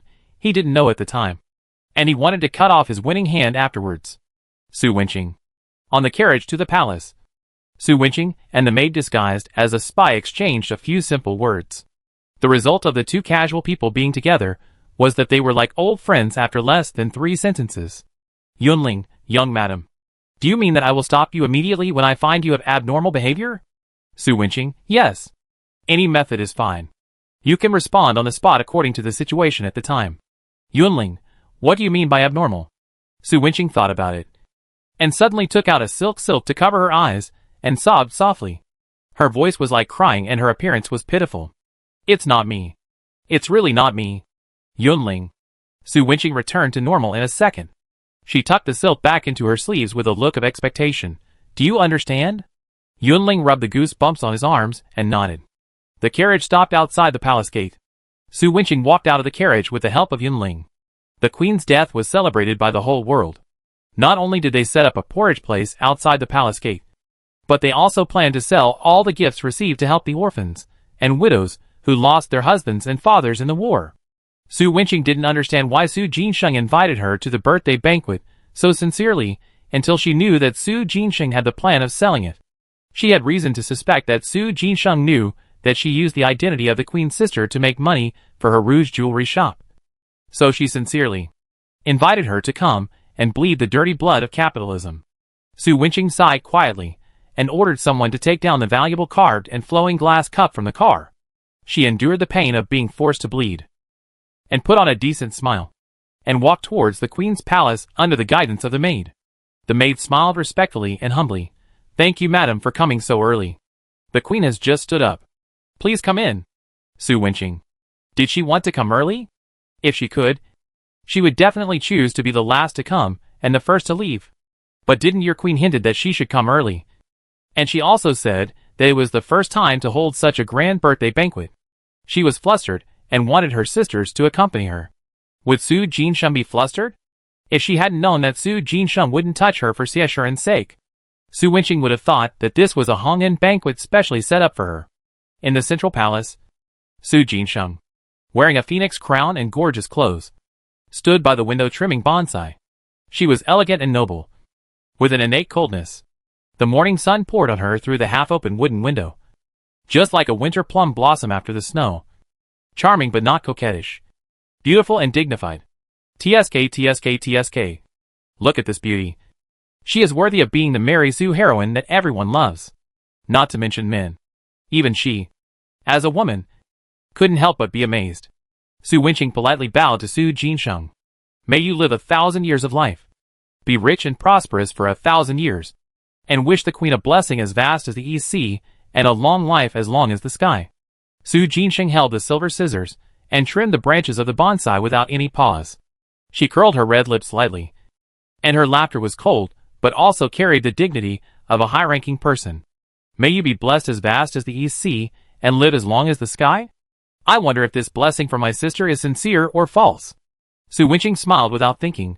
"What are you talking about, Queen? The heavens can see that it is naturally sincere." Su Jinsheng. "But I heard that my sister named her rouge and jewelry shop Morning Dew, which means that a person's life is just like morning dew compared to the world. And it is fleeting. In this case, my sister's wish for me to live as long as the sky is not true to her words." Su Wenqing was so shocked that she forgot to speak for a moment. Now she finally knew what it meant to find a pretext to accuse someone. As a store owner, she designed the series concept and appearance to make the product sell better. Like Morning Dew, the past days are full of suffering. She chose this name to tell the wealthy ladies who can afford it that life is short, and they should enjoy it while they can. Women should treat themselves better while they are young. What is it called saying one thing and thinking another? Su Wenqing pursed her lips in grievance. "I suspect you are deliberately finding fault, but I have no evidence." Su Jinsheng really couldn't hold it in, and a very faint and imperceptible smile flashed across the corner of her mouth. She was silent for a while, raised her eyebrows, hid the smile, and glanced at the maid serving in the room without any emotion. "Am I too good to you on weekdays? What is the use of eyes on your face? Madame Xie has been here for so long, and no one has watched her seat for her." Su Wenqing simply didn't know how to complain. She sat down on the carved bamboo armchair beside her, and took the tea brought by the maid. Su Wenqing felt that Su Jinsheng's attitude today was very abnormal. No, it shouldn't be said today. It should be said that it was very strange since Su Jinsheng invited her to the palace in advance to accompany him. The relationship between her and Su Jinsheng has been very subtle over the years. It can't be said to be good or bad. Although both parties didn't say it clearly, it was as if they had agreed in advance. They have been avoiding each other, unless it was an important occasion to perform in front of outsiders. They would not meet if they could. However, this time Su Jinsheng not only enthusiastically invited her to attend the birthday banquet, but also summoned her to the palace in advance to meet alone. Su Wenqing thought of the porridge field and gift sales set up outside the palace gate, and suddenly a bad idea slowly emerged in her mind. It is said that the royal family is most likely to have a fiscal deficit, and the financial power of the southern dynasty has always been in the hands of various noble families. Her elder sister is not here to borrow money. Right? First, intimidate, then show kindness, and finally persuade her with reason and emotion. The more Su Wenqing thought about it, the more she felt that it made sense. Otherwise, there would be no reason for her to make such abnormal actions. Su Jinsheng slowly put down the scissors for pruning potted plants. She took the silk handed by the palace maid and wiped her hands carefully. I heard that the rouge and jewelry shop that my sister opened has a good response among the famous ladies in Anjing City. People come to buy rouge and jewelry every day. The orders alone are enough for my sister to be busy until next year. Is she really here to borrow money? How much money is she going to borrow? Can the queen get back the money she borrowed? Is it useful to write an IOU? It won't become a bad check in the end. Right? Su Wenqing held back her heartache and smiled hard. She didn't speak and waited quietly for Su Jinsheng's next words. Su Jinsheng sat down in the armchair opposite Su Wenqing in a calm and elegant manner and raised her red lips with a smile. I heard that my sister borrowed my reputation. Not only did she design a series of jewelry called Chaomu based on the story between me and the emperor, but she also hinted to everyone that I also liked the jewelry you sent. Su Wenqing. But sister, why have I never received the jewelry you sent me? Su Jinsheng took a sip of tea slowly. If I hadn't sent someone to your Yanji jewelry shop to buy a few sets in private, I might still not know what the jewelry designed by my sister looks like. Su Wenqing cheated. Being caught by the real owner. She felt a little embarrassed. She coughed lightly. Well, sister. Su Jinsheng raised an eyebrow. Su Wenqing, are you short of money? Su Jinsheng? Su Wenqing, if you really need money, I can lend it to you. You don't have to go through so much trouble. Su Jinsheng? Why am I short of money? Su Wenqing counted on his fingers. First threaten, and then appeal to your emotions. Isn't this the routine of borrowing money from the powerful? Su Wenqing said carefully. In fact, if it's just for you, I can still borrow money. But if it's for the entire royal family, it's really a bit difficult. You know I only have a few shops. And I never ask about the money of the Xie family. Su Wenqing gave Su Jinsheng some advice. If it doesn't work, you can ask Jinsheng to go to Xiexian? But it's not a good idea to keep borrowing money. We have to find a way to solve the problem of lack of money. Su Jinsheng took a deep breath and suppressed the throbbing veins on her temples. She felt that she and Su Wenqing might be born to clash. Otherwise, how come every time they met, no matter how much preparation she made in advance, Su Wenqing could always make her self-restraint run out in a few words? Su Jinsheng silently drank a sip of hot tea and reminded herself to stay calm. I am not short of money, and I have no intention of borrowing money from you. Su Wenqing glanced at Su Jinsheng's blue face and suddenly reacted. She asked cautiously, did I say it too directly and make you feel embarrassed? But there is no need to beat around the bush for this kind of thing. If you can help me, I will definitely help you. If you can't help me, I will just refuse directly. You can't make money for you by threatening me in a roundabout way. Su Jinsheng was really afraid that she would lose control of herself and ask someone to kick Su Wenqing out. She was silent for a while and interrupted. I said I'm not asking you to borrow money. Su Wenqing was slightly stunned. Then why did you say so much before? Su Jinsheng glanced at Su Wenqing with his cold and beautiful almond eyes, put down the teacup, and took a deep breath. Have you heard of the rouge shop? There are several in Anjing City, and the largest one is at the end of Dongsha Street. Su Wenqing didn't understand why Su Jinsheng suddenly mentioned this for a while. She nodded. I have heard of it. It is said that there are shops in many prosperous places in the Southern Dynasty. I have also visited the ones in Anjing City. The decoration is quite good. The price is high, and the things you buy are also hard to describe. The clerks and the shopkeepers are all indifferent to customers. At first glance, there is a stupid and rich boss behind the scenes. Su Jinsheng silently took another sip of tea. The boss behind this stupid and rich thing you mentioned is the royal family. Su Wenqing's endless analysis of the business world came to an abrupt end at Su Jinsheng's fatal blow. She closed her eyes and lowered her head in embarrassment. Why didn't Xiexian tell her about such an important thing in advance? Men are really unreliable dogs. Su Wenqing raised her head and said with a bitter face, Sister, for the sake of our common family, can you just pretend that you didn't hear what I just said? Su Jinsheng. To be honest, she really didn't want to hear the word sister from Su Wenqing's mouth at all. Su Jinsheng was silent for a while. I checked the account books of the rouge shop for the past 10 years. Almost every year, it has been running at a loss. And the royal family has to subsidize it with a lot of money from the private treasury every year. Su Wenqing opened his mouth, but finally closed it again. Su Jinsheng, if you have something to say, just say it. I can pardon you for anything you say to me today. Su Wenqing asked cautiously. Is it not a crime to talk about the royal family? Not guilty, Su Jinsheng said unhappily. It's as if I can do anything to you if you are guilty. Su Wenqing smiled. Actually, it's nothing. I just want to ask who is in charge of these shops now. Su Jinsheng. Several members of the royal family headed by Prince Chen. Su Wenqing understood what he said. She had met Prince Chen several times. He was a mediocre person. He did not seek credit, but only avoided mistakes in everything he did. I don't know about the shops in other places, but I have visited these rouge shops in Anjing City. Neither the shopkeepers nor the clerks seem to want to do business. There are probably two reasons for this situation. On the one hand, they will not be fired even if they do not do well. They can still get a fixed salary on time every month. On the other hand, there may be no incentive measures. No matter whether they do well or not, they will get the same money in the end. Think about it. If this person works hard all day and gets the same money as those who do nothing, then obviously everyone will choose to be the one who eats and waits for death.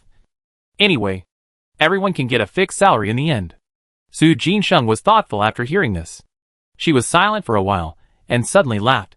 She looked at Su Wenqing meaningfully and said, Sister, do you mean that as long as the rewards and punishments are clear, this matter can be solved?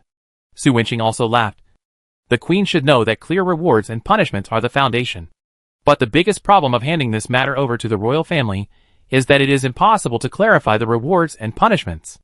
Not to mention that due to the face of each other, even if the profit is not good, there is no punishment.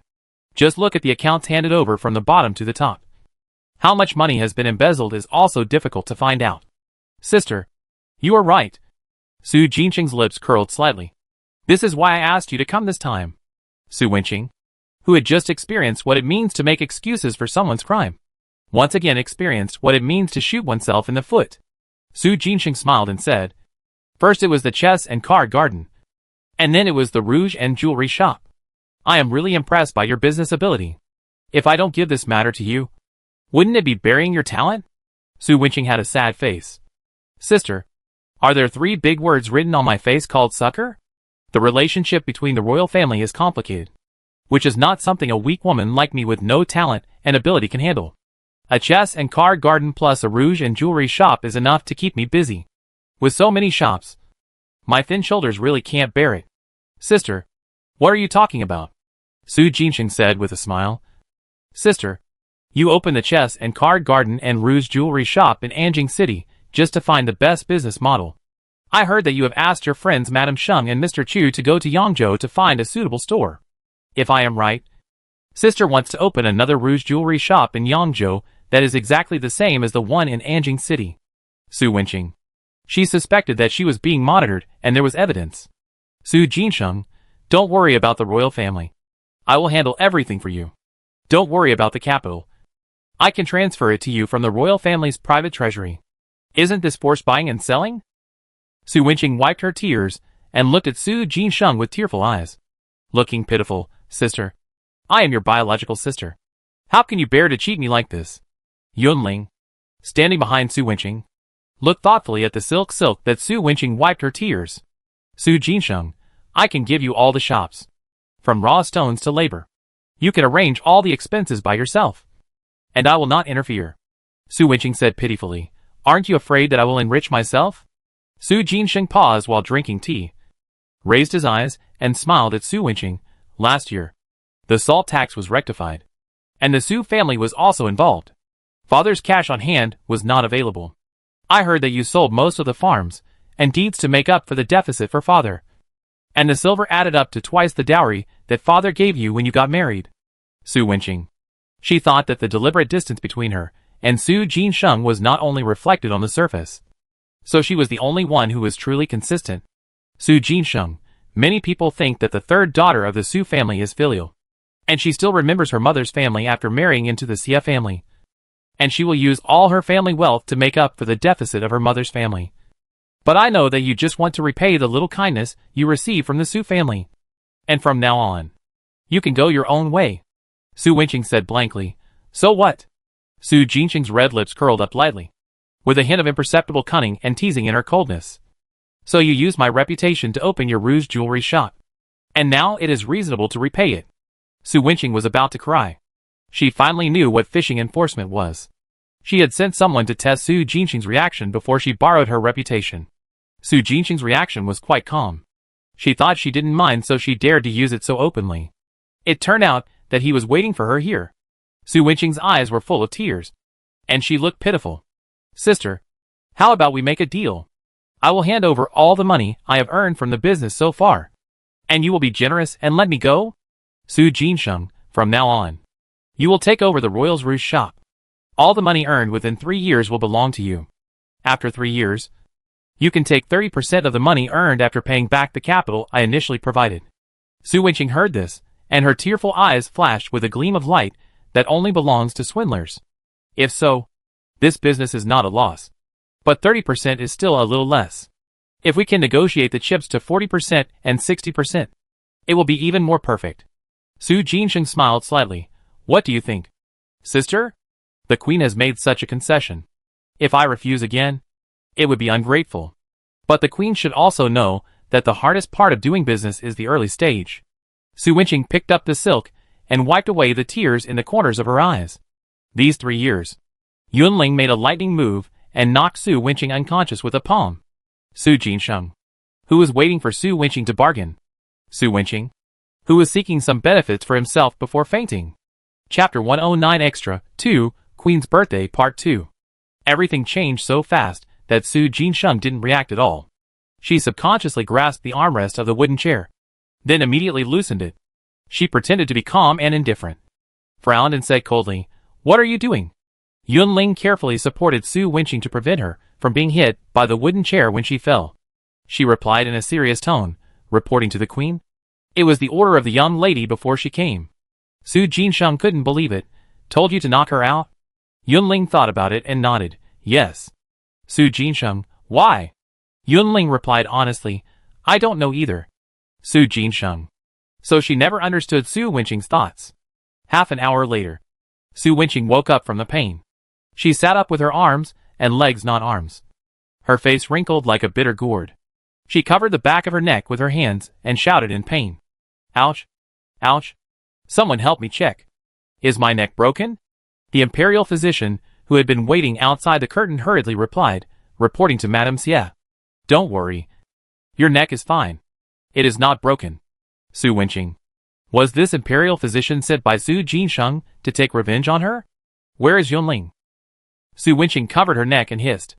She endured the pain and lifted the bed curtain fiercely. Where is she? In the side hall of the queen's palace. Yunling was chained to the main beam with iron handcuffs. Feeling wronged? Madam. I'm here. Su Wenqing looked at Yunling's new appearance with difficulty. What's going on? Yunling cried. The queen said that I should be imprisoned for my behavior of hurting the master. But because she has never guessed your thoughts, she let people lock me here first, and wait for you to wake up and make your own decision. The imperial physician cautiously and hesitantly advised, Madame Xie. You have just woken up. It is best to rest at this time. Don't get too angry. Otherwise you will inevitably have symptoms such as dizziness and nausea. Su Wenqing, who was feeling dizzy and nauseous, said. Su Wenqing leaned weakly on the head of the bed, shook his head, took a few breaths, and swallowed the nausea. Well, imperial physician, have you heard of a saying that eating shit can't catch up with the heat? Imperial physician. It's really hard to treat these powerful people. Su Wenqing waved his hand. Okay. I just said it casually. Imperial physician. Don't be offended. But there is really nothing wrong with my neck. Right? There won't be any sequelae. Such as cerebral stroke? Hemiplegia? Secondary epilepsy? Please rest assured, Madame Xie. Miss Yunling is very accurate in her treatment. She won't have these problems. She will just be in pain for a few days at most. The imperial physician paused, feeling that he had said too much. So he added rigorously, but it's hard to say about these things. I have also encountered cases where people with brain stem injuries were fine on the spot, but died suddenly a few days later. Su Wenqing paused as he was taking a breath, and looked at the imperial physician with a creepy smile. Ahem. The imperial physician looked at his nose, and looked at his heart, as he lowered his head to organize the medicine box. These are just a few cases. I'll prescribe a few ointments for you. Apply them once in the morning and evening every day. Reduce the swelling first. Reduce the swelling first. And then see how it goes after the swelling is reduced. The doctor bowed and packed up the medicine box and fled with an excuse to prepare ointment for Su Wenqing. Su Wenqing looked at the doctor's embarrassed and flustered back and gritted her teeth. Yunling shook the iron handcuffs gently and said cautiously with expectation and flattery, "Madam, the key is next to your pillow." Su Wenqing glared at Yunling unhappily, and while unlocking the door for her, she gritted her teeth and said, "Give me an explanation. What do you mean by knocking me out?" Yunling felt that he was more wrong than Do-yi. "Didn't you say that if there was any abnormal behavior, I would stop you immediately?" Su Wenqing was speechless for a moment, and she took the iron handcuffs off Yunling's hands with unspeakable heartache. "Isn't it that I was talking about business? Can't you tell the difference between pretending and abnormal?" Yunling felt very aggrieved. "But you said that when you are abnormal, your body pretends to be pitiful." Su Wenqing suddenly missed Xiaxian very much. It is true that not everyone in this world can understand the elegant meaning of music and music like Xiaxian, and understand it at once. Alas, Su Wenqing sighed, but she thought that at least the people who were doing secret work would be more clear-headed.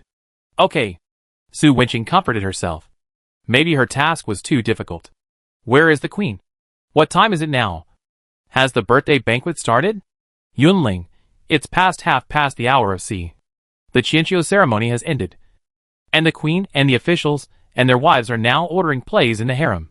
Su Wenqing deliberately held her head and staggered back a few steps. Oh, I still feel a little dizzy. Not only dizzy but also a little nauseous. This may be the sequelae that the imperial physician just mentioned. I can't hold on any longer. Please help me tell the queen that I am not feeling well, and will not join in the fun. I wish her a long life. Yunling silently watched Su Wenqing act. Madam, the queen guessed that you would definitely find an excuse not to go after you wake up. So she has already told the officials and their wives on your behalf. She said that you were a little unwell when you came this morning, so you are now resting in the palace. She also ordered lunch for you and said that you can eat directly in the palace. Su Jinsheng would be so nice? Su Wenqing was a little unconvinced. Didn't she say anything else? Yunling thought for a moment. She said she had received your gift. It was very valuable, and she liked it very much. Su Wenqing. Sure enough. She knew that Su Jinsheng invited her to the birthday party just to let her bleed capitalism. Yunling paused, remembering the queen's last instructions. She moved a box of account books to Su Wenqing. By the way, the queen also said that these are the account books of the Rouge shop, and there are more than 10 boxes in the warehouse. Since you have nothing to do, you can start to look at them after lunch. Su Wenqing looked unbelievable. Did I agree? Did I lose a part of my memory when I was in a coma? Why do I remember that this matter has not been settled yet? Yunling was reluctant to remind him. Madam, the last words you said before you fainted were the queen has made such a concession. If you refuse again, you will be ungrateful. Su Wenqing looked at the box of account books in front of her sadly. Who gave this to me? It gets dark very early in Anjing City in winter. The sun has already set below the horizon before the hour of you, leaving only a little afterglow covering the world. In the side hall, Su Wenqing was playing with an abacus while biting the brush head. Candles were lit around the hall, and 2 bright candles were placed on the table. Su Wenqing, who bowed to reality, had given up complaining about this era without calculators. Now she can be like all the locals. She was still as skilled in using the abacus as before, and the only thing she hadn't changed was her habit of biting the brush head. The first thing Su Jinsheng saw when she entered the room was the uneven teeth marks on the brush. The corners of her eyes twitched without leaving a trace, and she paused as she was about to take a step. Seeing this, the maid behind her hurriedly stepped forward and leaned over to whisper in her ear, "Please rest assured, Queen, the brushes left in the palace are all made of wood, and people have been sent to remove the silver inlaid pins in advance." Su Jinsheng's bright almond eyes glanced at the maid coldly. "Did I ask you this?" The maid had been with Su Jinsheng since she was a child. She stuck out her tongue and smiled. "Queen, please forgive me. I was talking too much." Su Wenqing was so engrossed in the account book that she didn't notice anyone coming in until Yunling poked her from behind. Su Wenqing quickly put down her pen, stood up, and gave Su Jinsheng a well-mannered salute. Su Jinsheng flipped through the account books on the table and asked casually, "How is it?" "Su Wenqing, I haven't looked at any other places yet. I just picked out the account books of a few families in Anjing City to look at first. Su Jinsheng raised his eyebrows, as if waiting for Su Wenqing's next words. Su Wenqing spread his hands without fear of boiling water. That's it. That's all. Su Jinsheng narrowed his almond eyes slightly. Su Wenqing, hey. Don't look at me like that. It's only been an afternoon, and I haven't finished looking at any family yet. What ideas can I have? Su Jinsheng, what do you think? Su Wenqing said with a smile. Sisters should also settle accounts clearly. Shouldn't we first discuss things before talking about ideas? Su Jinsheng sat down beside her with a dignified manner. You say. Su Wenqing, Your Highness. The hardest part of doing business is the early stage. You have to work hard for 3 years. And you may not even make money before you have to start paying back your capital. It will probably take another 3 to 5 years to change the capital. 3 years plus 3 years. How many 6 years will I have in my life? Isn't this 30% to 70% a little too little? Su Jinsheng raised his eyebrows slightly. Then what do you think it should be? Su Wenqing said with a smile. In fact, this kind of thing is the same as the reward and punishment system. The more the queen gives, the more motivated I am to make them make money. Right? Su Jinsheng raised her red lips slightly. Do you think 30% to 70% is not enough? Su Wenqing smiled. 30% to 70% is neither good nor bad. Although it is more than what I can earn by running the business slowly with my own capital.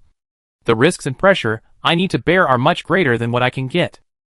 Su Jinsheng, in this case, how much do you think is appropriate? Su Wenqing smiled. 40% to 60%. Su Jinsheng smiled. Deal. Ah? Now it was Su Wenqing's turn to be stunned. It's a deal? No bargaining? No need to think about it again. In fact, she can accept 3.5% to 6.5%. Did you decide on 40% to 60% from the beginning?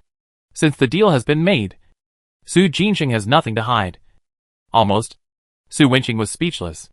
They were so familiar with each other. Couldn't people be more honest with each other? She spent the whole afternoon thinking about how to start. Su Jinsheng seemed to see what Su Wenqing was thinking. She smiled between teasing and mocking. If I said 40% and 60% at the beginning, wouldn't you be more aggressive and want 50% and 50%? Su Wenqing retorted without thinking. Am I such a person? Su Jinsheng, heh. Su Wenqing. What a mockery. Su Jinsheng paused and added, but 40% and 60% can only work while you are alive. Your descendants can only get 10% from it, which means 190% with the royal family. This time Su Wenqing agreed very readily. Okay. No problem. This time it was Su Jinsheng who was stunned.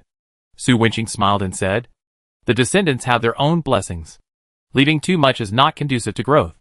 Besides, I only care about my children and grandchildren. I don't have to worry about the future. Su Jinsheng shook his head and smiled, as if he was used to Su Wenqing's unconventional ideas from time to time. Su Wenqing, this is the first time you and I have cooperated. Many aspects need to be adjusted. I just looked at the account books of these shops in Anjing City. I think we can use these shops for experiments. If the effect is good, we can continue. If the effect is not good, we can stop the loss immediately. Su Jinsheng actually had the same idea, but she didn't expect Su Wenqing to bring it up first. Okay.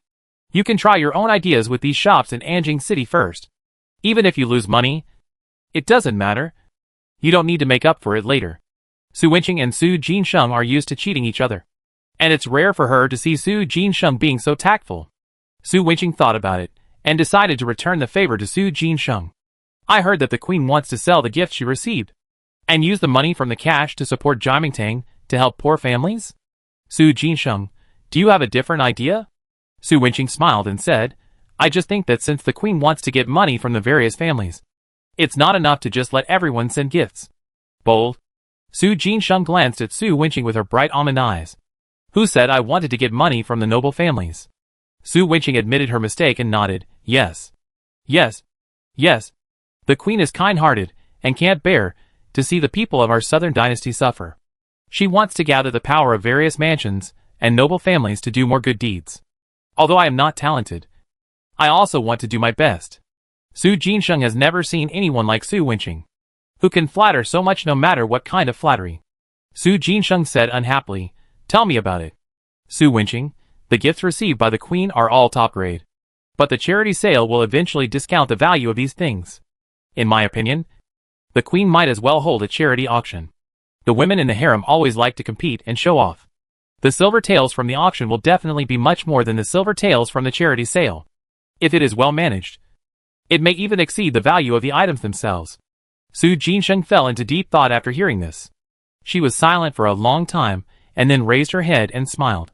Mrs. Xia's idea is very good. In this case, let you handle this matter. Su Wenqing looked at Su Jinsheng in disbelief. Her face wrinkled into a bitter gourd. Can you pretend that you didn't hear what I just said? Su Jinsheng sat upright on a wooden chair with a smile on her bright face. Su Wenqing. What should he do after shooting himself in the foot? Su Wenqing could only work hard and analyze the pros and cons of charity fundraising with Su Jinsheng. Why do you want me to count these gifts? Shouldn't these things be the work of the maids in your palace? Su Wenqing diligently appraised the gifts while complaining reluctantly. Su Jinsheng sat on the side and drank tea leisurely. She flipped through the account book that Su Wenqing placed on the desk with disdain. How come your handwriting hasn't improved at all after so many years? Su Wenqing paused while writing something, and almost couldn't help but throw the ink in Su Jinsheng's face. What kind of person is this? He doesn't work and still complains about this and that. Su Jinsheng, Hollow Dragon Bone Xiangfei Bamboo Fan? Where is the Xiangfei Bamboo Fan? This is the Meifei Bamboo Fan. The value is very different. You are selling shell pearls as clam pearls. Su Wenqing. Su Jinsheng, are the sea coral earrings only worth this much? I remember that corals were worth more than this. Is your valuation level up to par? Su Wenqing gritted his teeth and said, in the past few years, the price of corals was high, and fishermen rushed to salvage them. Items are rare and valuable. Now the market is flooded with corals, so the price is naturally not as high as before. The queen has lived in the deep palace for a long time, and it's time for her to come down to earth occasionally to understand the real people's livelihood. Su Wenqing, I don't understand. There are so many palace maids in your palace. Why do you have to drag me to count the items? Just count them. But you have to watch from the side. It's not enough to just watch. You have to be picky. Su Jinsheng drank tea calmly. Why? Don't you want to count? Su Wenqing didn't understand for a moment whether Su Jinsheng's words were a threat or just a simple question. Su Jinsheng looked up at the dark sky outside the window. I thought you stayed in my palace just to see these gifts. Su Wenqing was almost devastated. Why should I see these gifts? Am I full and bored? Will they be mine after seeing them? Su Wenqing paused and explained. It's just that I agreed with Xie Xian before I went out this morning. It happened to be in the palace, so I just waited for him to go back together in the evening. Su Jinsheng. Oh. Su Wenqing just felt relieved when she heard Su Jinsheng slowly say, since you have to wait, why not count the remaining gifts? Su Wenqing looked at Su Jinsheng with a hard time explaining. She reasonably suspected that Su Jinsheng was just busy all day and had an unbalanced mentality. So she deliberately found an excuse to give her something to do. In the former court council hall, Xiao Yun, who had just heard the quarrel between the 6 ministers, collapsed on a wooden chair with a headache.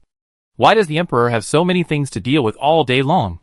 The 6 ministers had already left, leaving Xie Xian and Xiao Yun alone in the hall. Xie Xian handed the memorial in his hand to the eunuch with a respectful attitude. Your Majesty is the ruler of a country, shouldering the burden of the world, and the millions of people in the southern dynasty rely on your Majesty's care. Since ancient times, those who are capable have to work harder. Your Majesty is the ruler of the world, so naturally there are more things to deal with. Xiao Yun's eyes twitched a few times when he heard this. Everyone has left. Can you speak human language? Xie Xian glanced at Xiao Yun unhappily. Then what do you want me to say? Is this what being an emperor is like? Why not read more memorials instead of complaining? Xiao Yun, I think the position of emperor is too unreasonable. You see, ministers can retire or return home. But why does the emperor have to work for a lifetime? Xie Xian had to listen to Xiao Yun's complaints 10 times a month. He was too lazy to pay attention to Xiao Yun and said perfunctorily, then you can only hope that the prince can grow up quickly. When the prince grows up, you can abdicate and become the emperor. Xiao Yun supported his head and sighed quietly. You are right. When he grows up, I can't instill in him the idea of not wanting to be an emperor every day. I have to subtly let him know the benefits of being an emperor. If I let him grow wild, and he doesn't want to be an emperor, then where should I go to cry? Xie Xian. Xiao Yun, is your wife still in the palace? Otherwise, why don't you stay and have dinner together? It happens to be the queen's birthday today. Xie Xian, thank you for your kindness. Your Majesty, But this is not in accordance with etiquette, and I am very embarrassed to accept it. Xiao Yun felt a headache when he heard Xie Xian's adjutant tone. He gritted his teeth and said, "Why didn't you think it was not in accordance with etiquette when you knocked me to the ground in the martial arts field a few days ago?" "Xie Xian, I just want to dispel your majesty's idea that the winter festival guards are too many because of his strong martial arts." Xiao Yun didn't want to say anything. He decided to continue the previous topic. "Your wife is the queen's sister, and today is the queen's birthday. Even if you stay for dinner, no one will say that you are overstepping your authority. If you are really worried, I will let the palace people block the news and ensure that this matter will not be heard by outsiders. Then you can rest assured." Xie Xian thought about it and said, "Forget it. You know that the relationship between my wife and the queen is delicate. They are still getting used to each other. Forcing them to eat together will only make things awkward." And according to his observation, his wife's problems that are out of control from time to time seem to be related to Su Jinsheng. Who knows what will happen if they eat together? Xiao Yun did not force it. "Okay. It's winter. Don't wait in the cold wind. Just come with me." In the queen's palace, Su Wenqing, who had just counted the gifts, was eating cakes while lying on the table waiting for Xie Xian. She heard the eunuch's thin and sharp voice, "The emperor is here." It sounded outside the palace, and the whole person shook violently. The pastry in his mouth was swallowed directly into his throat without chewing, and he almost choked himself to death. Su Jinsheng saw Su Wenqing coughing desperately, and the maid behind him had no reaction. She frowned and glanced at Yunling coldly. Yunling felt the coldness in Su Jinsheng's eyes. She was stunned for a moment, and then she reacted immediately. She thought about the duties of the maid, and hurriedly supported Su Wenqing, while patting her back to help Su Wenqing calm down. She held the tea in front of Su Wenqing and said with concern, "Young madam, are you okay? Drink some tea first." Su Jinsheng saw Yunling patting Su Wenqing's back like a broken drum. The whole person was stunned, and he was about to say something but stopped. Cough, cough, cough. Su Wenqing coughed violently, while struggling to avoid Yunling's clutches. "You? Cough you.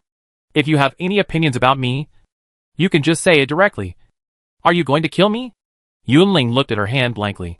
She had obviously used the least force. Could it be very heavy? Su Wenqing took a big sip of the teacup with difficulty. Puff. Whoa. Hot, hot, hot. Su Jinsheng held his forehead and waved his hand, asking the maid who served him to pass the tea of just the right temperature to Su Wenqing. Xiao Yun saw such a chaotic scene when he came in, and he asked with a smile, "What happened?" Su Wenqing hurriedly stood up and bowed to Xiao Yun with Su Jinsheng. Xiao Yun supported Su Jinsheng, raised his hand, and smiled to stop the two of them from bowing. "Enough. Enough. There are no outsiders. No need to bow." Xie Xian politely bowed to Su Jinsheng before taking Su Wenqing over. He patted her back gently, not knowing whether to laugh or cry. How did it become like this? Su Wenqing waved her hand awkwardly, and was about to say goodbye and take Xie Xian back. But the word "it's okay" suddenly got stuck in her throat. A few tears fell from the corners of her eyes, and she threw herself into Xie Xian's arms pitifully, as if she had suffered a great injustice. Her voice was pitiful. "Husband. No way. Here again?" Su Wenqing simply didn't want to say anything. The only thing that was gratifying now was that fortunately Xie Xian had arrived. If it was only Su Jinsheng and Xiao Yun, then she could really have killed herself. Xie Xian frowned slightly, but it was only a frown and then relaxed. A smile suddenly flashed across his lips. He gently wiped away the tears from the corners of Su Wenqing's eyes and said softly with a smile, "Madam, what's wrong with you?" Su Wenqing looked at Xie Xian in shock, following her body. Didn't this guy see it? What about the promise of being able to understand the elegant meaning of the music? What about the promise of being able to understand it at a glance? Is this the love you talked about? Your wife has been controlled. Didn't you see it? Su Wenqing, with tears in her eyes. She bit her thin lips slightly, said nothing, and just kept shaking her head, as if she was trying very hard to swallow the grievances. Xie Xian put his arm around Su Wenqing's shoulders, with concern and pity. "Don't be afraid. No matter what happens, your husband will make the decision for you." What the hell? Su Wenqing couldn't believe it. Was the man in front of her still Xie Xian? I'm afraid they were both possessed. Su Wenqing, lying in Xie Xian's arms. She lowered her head with tears in her eyes. "It's okay. It's really okay." Su Wenqing sobbed and shook her head. "Let's go." Husband. Let's go. Xiaxian didn't move. He hid the smile in his eyes and pretended to frown. Are you really okay? But you don't look okay like this. At this point, Su Wenqing already understood. It's not that she didn't see it. This is simply the bad taste of Xiaxian. A dog man. Su Wenqing. Tears rolled in her eyes. She was weak and delicate. She seemed to be afraid of Su Jinsheng. She secretly glanced at Su Jinsheng, then immediately looked away, just shaking her head. Su Jinsheng. Su Wenqing. Whoa. Don't help her to attract hatred. It's not easy for her to get to where she is today. What about Yunling? Now is the time for you to take action. Don't hesitate. Please knock her out. Woo woo. Xiao Yun had seen the playful look in Xiaxian's eyes early in the morning. He held his forehead and pulled Su Jinsheng, shook his head with a headache, and walked out with Su Jinsheng in his arms. Xiaxian gently wiped the tears from Su Wenqing's cheeks with his thumb. Looking at Su Wenqing, it was as if he was looking through this body to the soul trapped in it. He held back a smile and pretended to be pitiful. Madam, I am really distressed. Su Wenqing burst into tears. If she could, she would definitely scratch Xiaxian's face. Xiaxian smiled and said, What did you call me just now? Call me again. Outside the house, Su Jinsheng frowned and looked at the palace door, with a worried look on his face. Xiao Yun held his forehead with a headache. Let's go. Let's not watch the bad taste of Mr. Xie. Yunling walked out of the hall hesitantly. Is this abnormal? Should she stop it or not? Half a minute later, Su Wenqing's angry curse and Xiaxian's laughter were heard. Xiaxian, are you a beast? Are you a human? Yunling sat on the stairs outside the hall with his head propped up. It was really hard to tell which one was abnormal. Chapter 110 Concubine Controversy. If you ask who Su Wenqing hates the most among the people related to the Xie family, it must be Xiaxian's great aunt. As the name suggests, a great aunt is a distant relative, the daughter of the sister of Xiaxian's father's father. It took Su Wenqing a whole day to sort out this relationship. First of all, she really couldn't understand why a person who was about the same age as her aunt would be of the same generation as her great-grandfather. Secondly, for someone like her who can only recognize her grandfather as a relative, this kind of great aunt is really beyond the scope. Finally, of course, the most important point is, why can't people have a sense of distance and propriety? Why do these distant relatives have the nerve to come to her every day to pretend to be seniors and preach? My great-nephew's wife.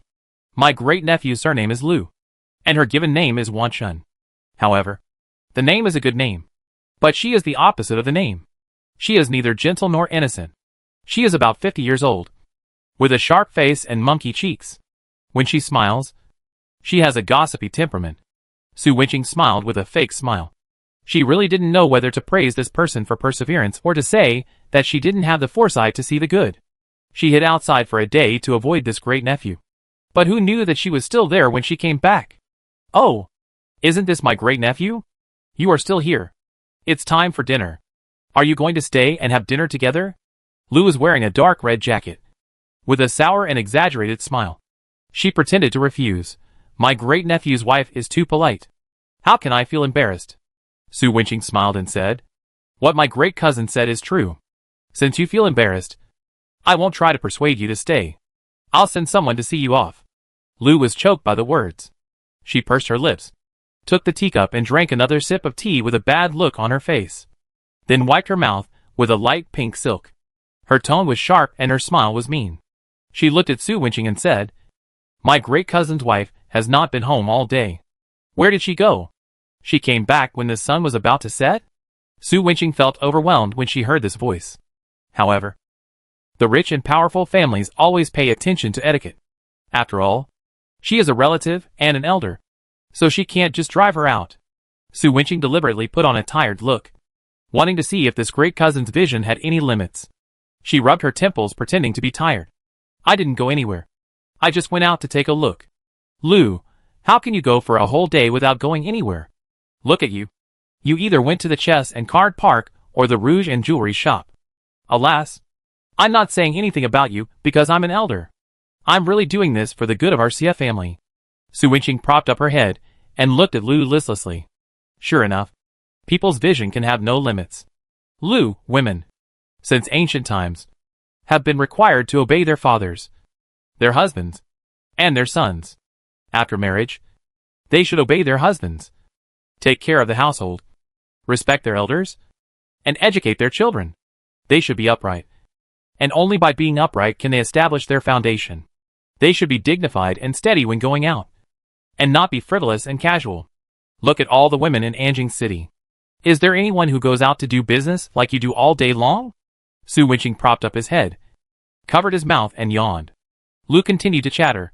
Don't tell me that although you opened the chess and card garden and the Rouge jewelry shop, you never showed up to entertain guests. Ordinary people may not know, but who in any family with a little status doesn't know that it is your property? Master Xie has been ranked among the 9 ministers at a young age, whether in the Southern Dynasty or in the Xie family. This is unprecedented. It's okay for you not to stay at home to take care of your husband and children. But how can you hang out with a group of prostitutes all day long? Look at the Xie mansion again. How long has it been since it was properly repaired? The servants in the house are also undisciplined. Today, I have been here for half a day, and no one has taken the initiative to serve me tea. When Lu spoke of this, her mean face showed some excitement. She opened the lid of the teacup and pointed to the bottom of the teacup with only a little tea residue left in it and said, Look! Look! I asked 5 or 6 times before someone gave me this little tea, and no one has added water for me since this morning. Lu paused and pretended to be generous and said, I'm fine. After all, they are relatives and elders. If they are neglected, I won't care. If it were someone else, wouldn't they think that our Xie family didn't know etiquette? Su Wenqing looked at the tea residue that was so dry that not a drop of water could be squeezed out for a long time, and then asked with a little surprise in Lu's expecting reproachful eyes, You only drank a glass of water a day, and you can still talk so much at this time. Aren't you thirsty? Lu coughed a few times, holding back the burning pain in her throat. She saw Su Wenqing pick up the teacup beside her and take a sip after she finished speaking. She swallowed her saliva with a face as pale as pig liver. Lu snorted a few times and looked at the maid who handed tea to Su Wenqing. It is the fault of the mistress that the servants in the house are disobedient. If the servants in the house do not know the etiquette, others will think that you, the mistress, do not know the etiquette. Mr. Xie is busy with all kinds of affairs outside, but you can't handle the affairs in the house. Look at what people are talking about outside. Su Wenqing, what are they talking about outside? Don't they all say that I am virtuous, beautiful and intelligent? This was the first time Lu had seen someone like Su Wenqing who could compliment her so naturally. Apart from being shameless, she really didn't know what to say. She swallowed a few breaths of anger that made her chest hurt, and put on the appearance of an elder who was persuading her, saying, Now that Lord Xie is in a high position and has great power, the women of various mansions will naturally try every means to curry favor with you and compliment you. They will not dare to say anything in front of you. But this does not mean that they will not discuss it in private. Su Wenqing supported his head gloomily and said perfunctorily, Let them discuss it. Look at Anjing City. Which woman in the mansion is not discussed? Virtuous women will be said to be unable to control their husbands, and strong and responsible women will be said to be fierce and unruly. Anyway, they dare not discuss it in front of me. What's the problem with talking behind my back? I can't hear it. Lu, what do you mean by deaf? People's gossip is scary. Don't you know?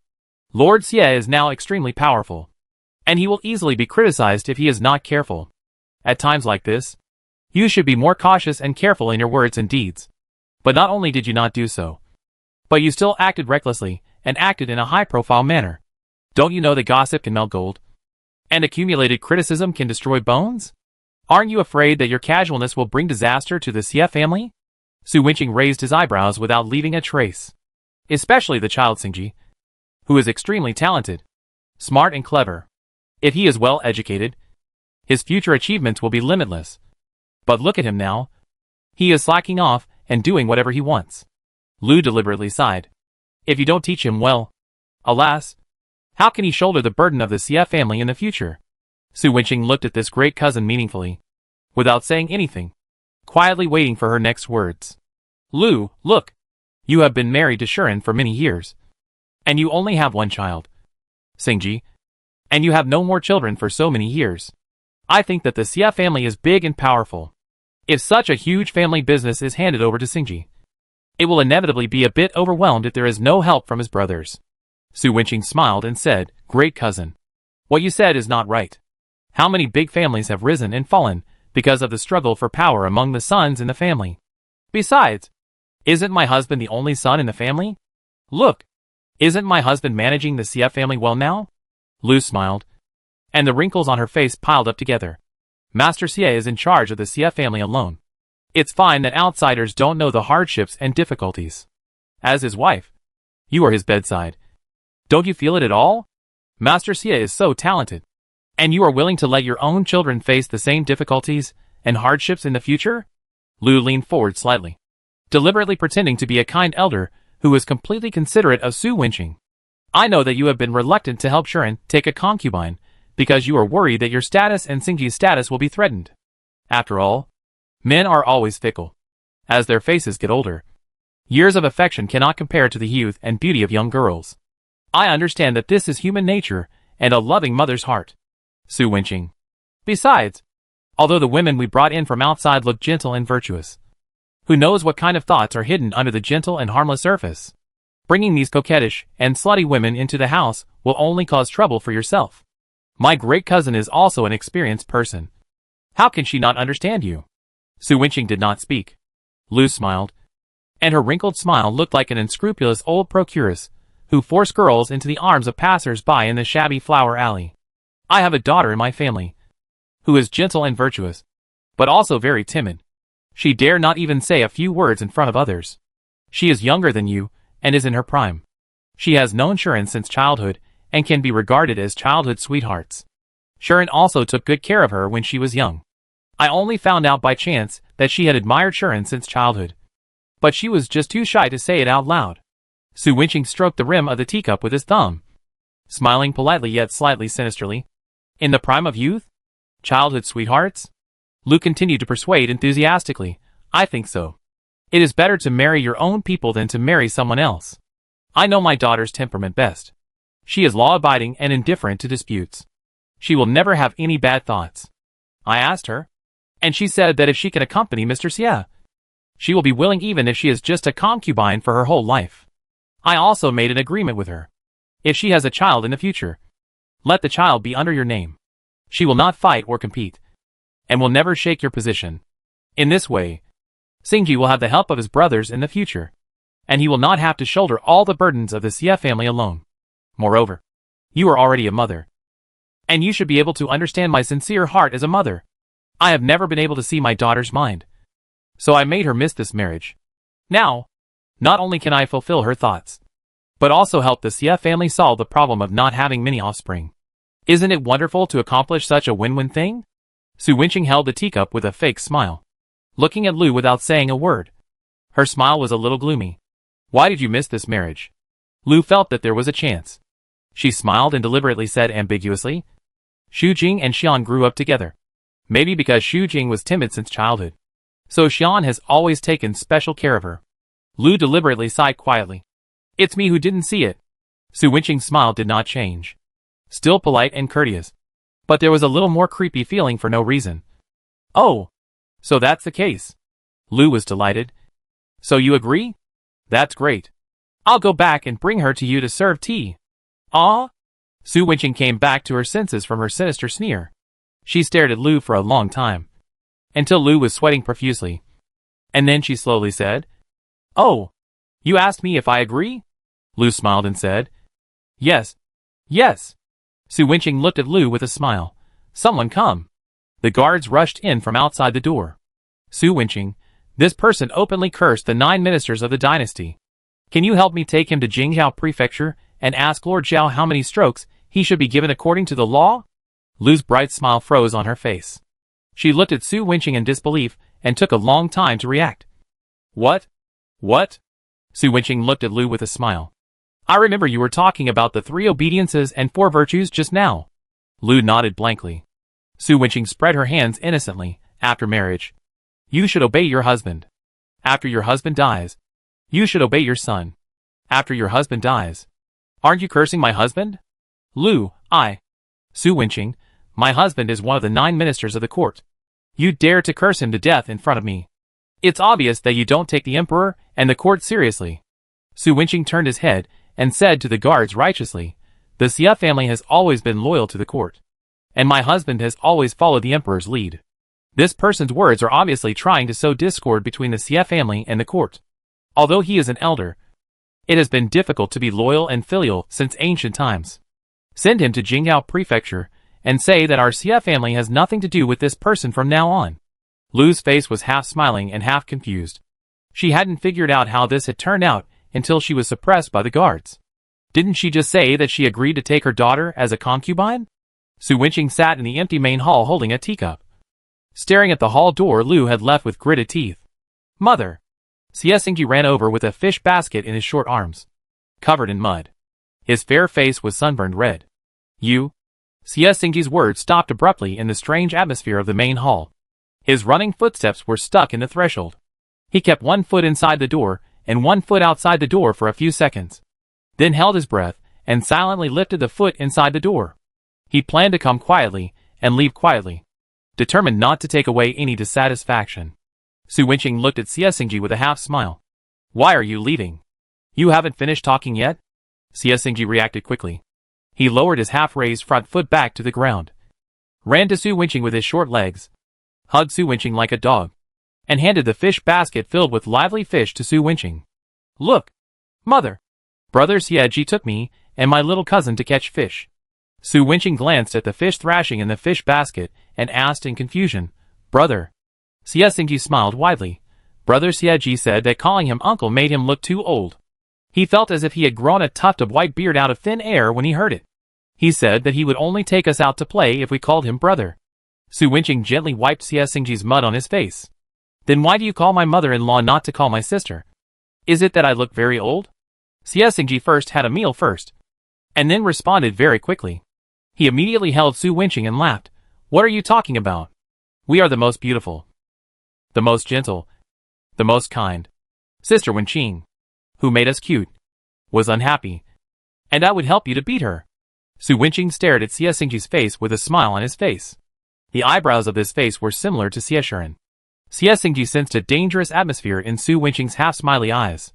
He hurriedly adjusted his measures, put away his flamboyant smile, and pretended to be a filial son who knew etiquette and was sensible. Mother, I see you look tired. Are you too tired from going out today? I caught 2 fish today and was about to ask the kitchen to stew fish soup for you.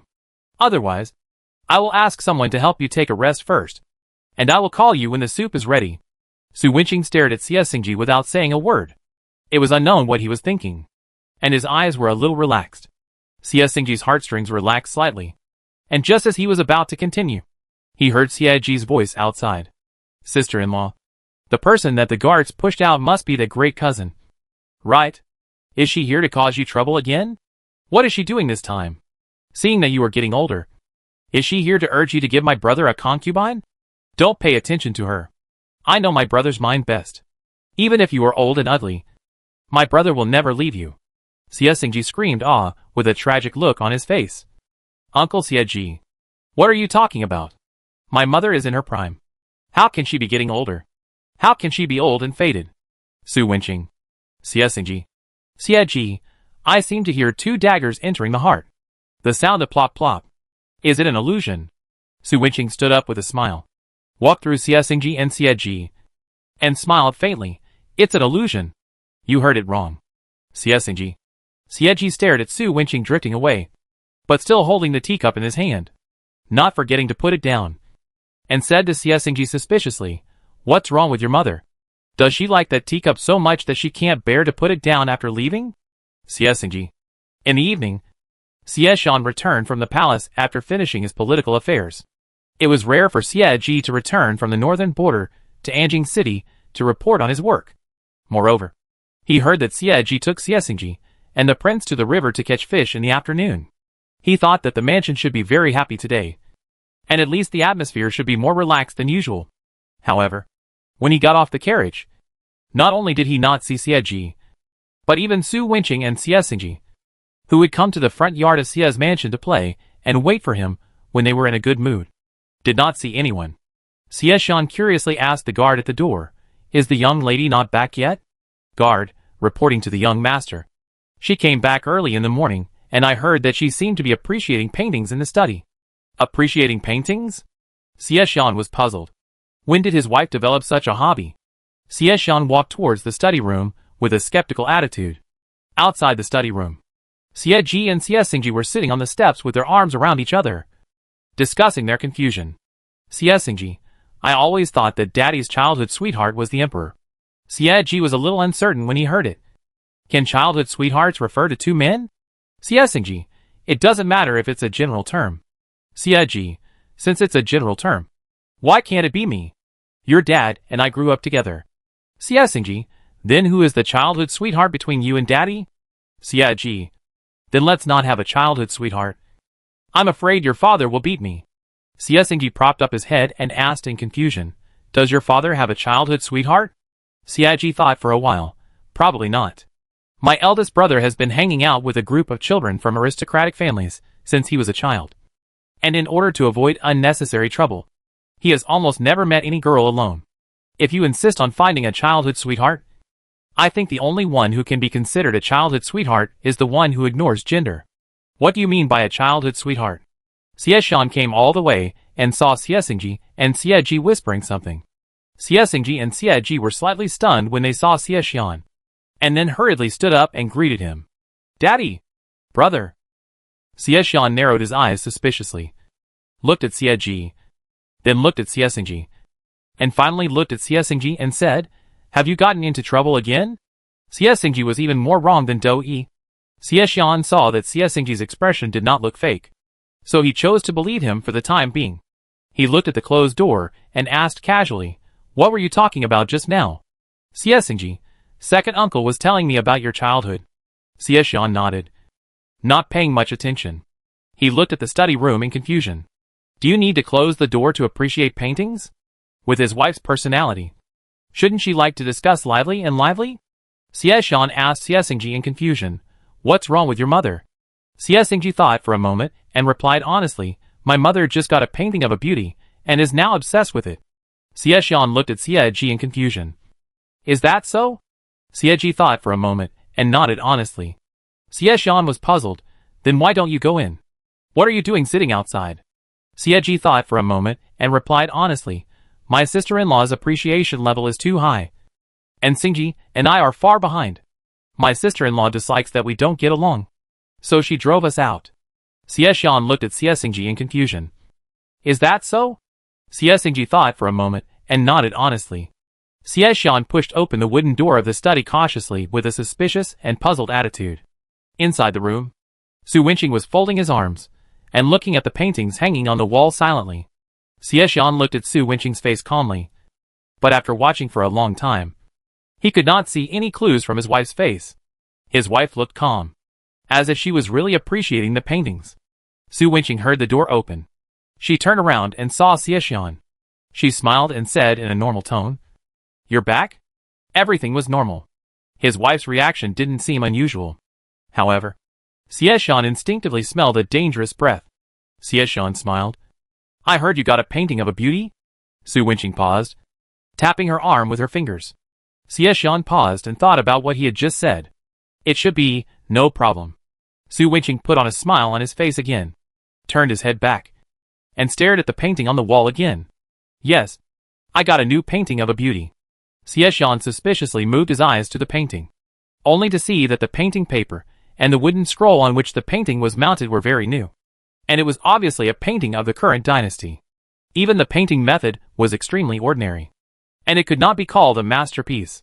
The woman in the painting looked ordinary, probably because the painter had deliberately modified it, so she didn't look bad. But if you insist on saying that she was a beauty, it would indeed be a bit of an overestimation. Xu Jing? Xieshan glanced at the name under the painting, and he recalled all the famous women in history in his mind. After confirming that there was no such person, he recalled all the famous or heard women of the current dynasty. No. So who is this person? Xieshan suddenly regretted coming in so decisively. He should have understood the situation clearly before pushing the door. What should he do now? He has touched upon his blind spot in knowledge. Su Wenqing, what do you think of the beauty in the painting? Xieshan remembered what Xieji had just said, that Su Wenqing despised them and drove them out because they were not on the same page. He looked at the painting on the wall, since the question was about the beauty in the painting. Xieshan hesitated for a while and said against his will, "Not bad." "Right?" Su Wenqing smiled coldly. "Not bad? Which is more important? The wife's happiness or conscience?" Xie Xian felt that this question was not worth considering at all. He abandoned his conscience in a second. "It looks good." Su Wenqing smiled grimly. "Good looking?" Xie Xian changed his words against his conscience. "Very beautiful?" Su Wenqing smiled creepily. "Very beautiful?" Xie Xian felt a little pain in his conscience. She has a charming smile. Beautiful eyes. Bright eyes and white teeth. And a radiant look. Su Wenqing nodded. "Very good. Very good." Xie Xian shuddered for no reason. Su Wenqing opened another picture expressionlessly. The person in the picture was Su Wenqing himself. Judging from the painting skills, it should be the same painter. But this painting is very new, and the painting is not fine. It is expected that it should have been newly painted today in a hurry, while the previous one should have been a while ago. Su Wenqing's expression remained unchanged, and she turned back to look at Xie Xian. "Which of these two paintings do you think is better? Does this require a choice?" Xie Xian did not hesitate for a second and immediately chose the second one. Su Wenqing slightly raised her eyebrows and looked at Xie Xian's expression. "Really?" Xie Xian hugged Su Wenqing and smiled. "Of course it is true. But this painter's painting skills are not good enough. And he can't paint 1/10,000th of my wife's charm." Su Wenqing unfolded the third painting expressionlessly. This painting was painted by Xie Xian for her, when they went out for spring outing shortly after their marriage. The spring sun was warm. The mountains were full of peach and plum fragrance. And the people in the painting were smiling brightly. Through the painting, one could feel the mood at that time. It was one of Su Wenqing's favorite paintings among the many paintings Xie Xian made for Su Wenqing. How did these two paintings compare? Su Wenqing looked up at Xie Xian. Xie Xian chose the one he painted without hesitation. Su Wenqing stared at Xie Xian for a while, stomped on his feet fiercely, then dodged Xie Xian's arm around her without leaving a trace, and walked out slowly. Xie Xian was confused. He rubbed his feet aggressively and chased after her. Then he found that his wife had locked him outside his bedroom. He stood outside the door in confusion, and he couldn't figure out what was wrong with his last choice. Xie Xian grabbed Xie Xingji. "What happened in the mansion today?" "Xie Xingji, it's your great cousin who said she wants to marry you a concubine." "Xie Xian, what the hell? A concubine? Then why did you tell me that your mother got a painting of a beauty?" "Xie Xingji, isn't the painting that mother is appreciating the one that the painter painted based on her today?" "Xie Xian." "Xie Xingji, Dad, what's wrong with you?" "Xie Xian, I praised another." Xie Xingji was shocked. "The daughter of your great cousin?" "Xie Xian, it should be." Xie Xingji. "Xie Xian, is there any hope for me?" Xie Xingji looked miserable. Xie Xian felt a little pain in his heart. Xie Xingji suddenly remembered something, and he hurriedly called Xie Xian, who was about to leave. "By the way, Daddy, Mom seems to have been hit today." Xie Xian paused, and a bad premonition gradually rose in his heart. "Xie Xingji, I don't know the details, but you must not say that the young mother is more beautiful than the current mother." Xie Xian. "Xie Xingji, my second uncle and I were kicked out because we chose the painting you once made for Mom between the painter and your painting." Xie Xian smiled and touched Xie Ho Pao Xingji's head.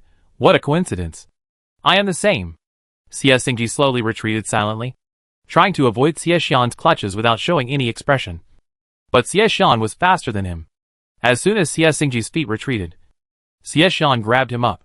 Xie Xingji supported Xie Xian's shoulders with his short arms and tried to lean back, laughing and crying. "Whoa! Mother! Save me! Daddy is going to beat me, ah ah ah!"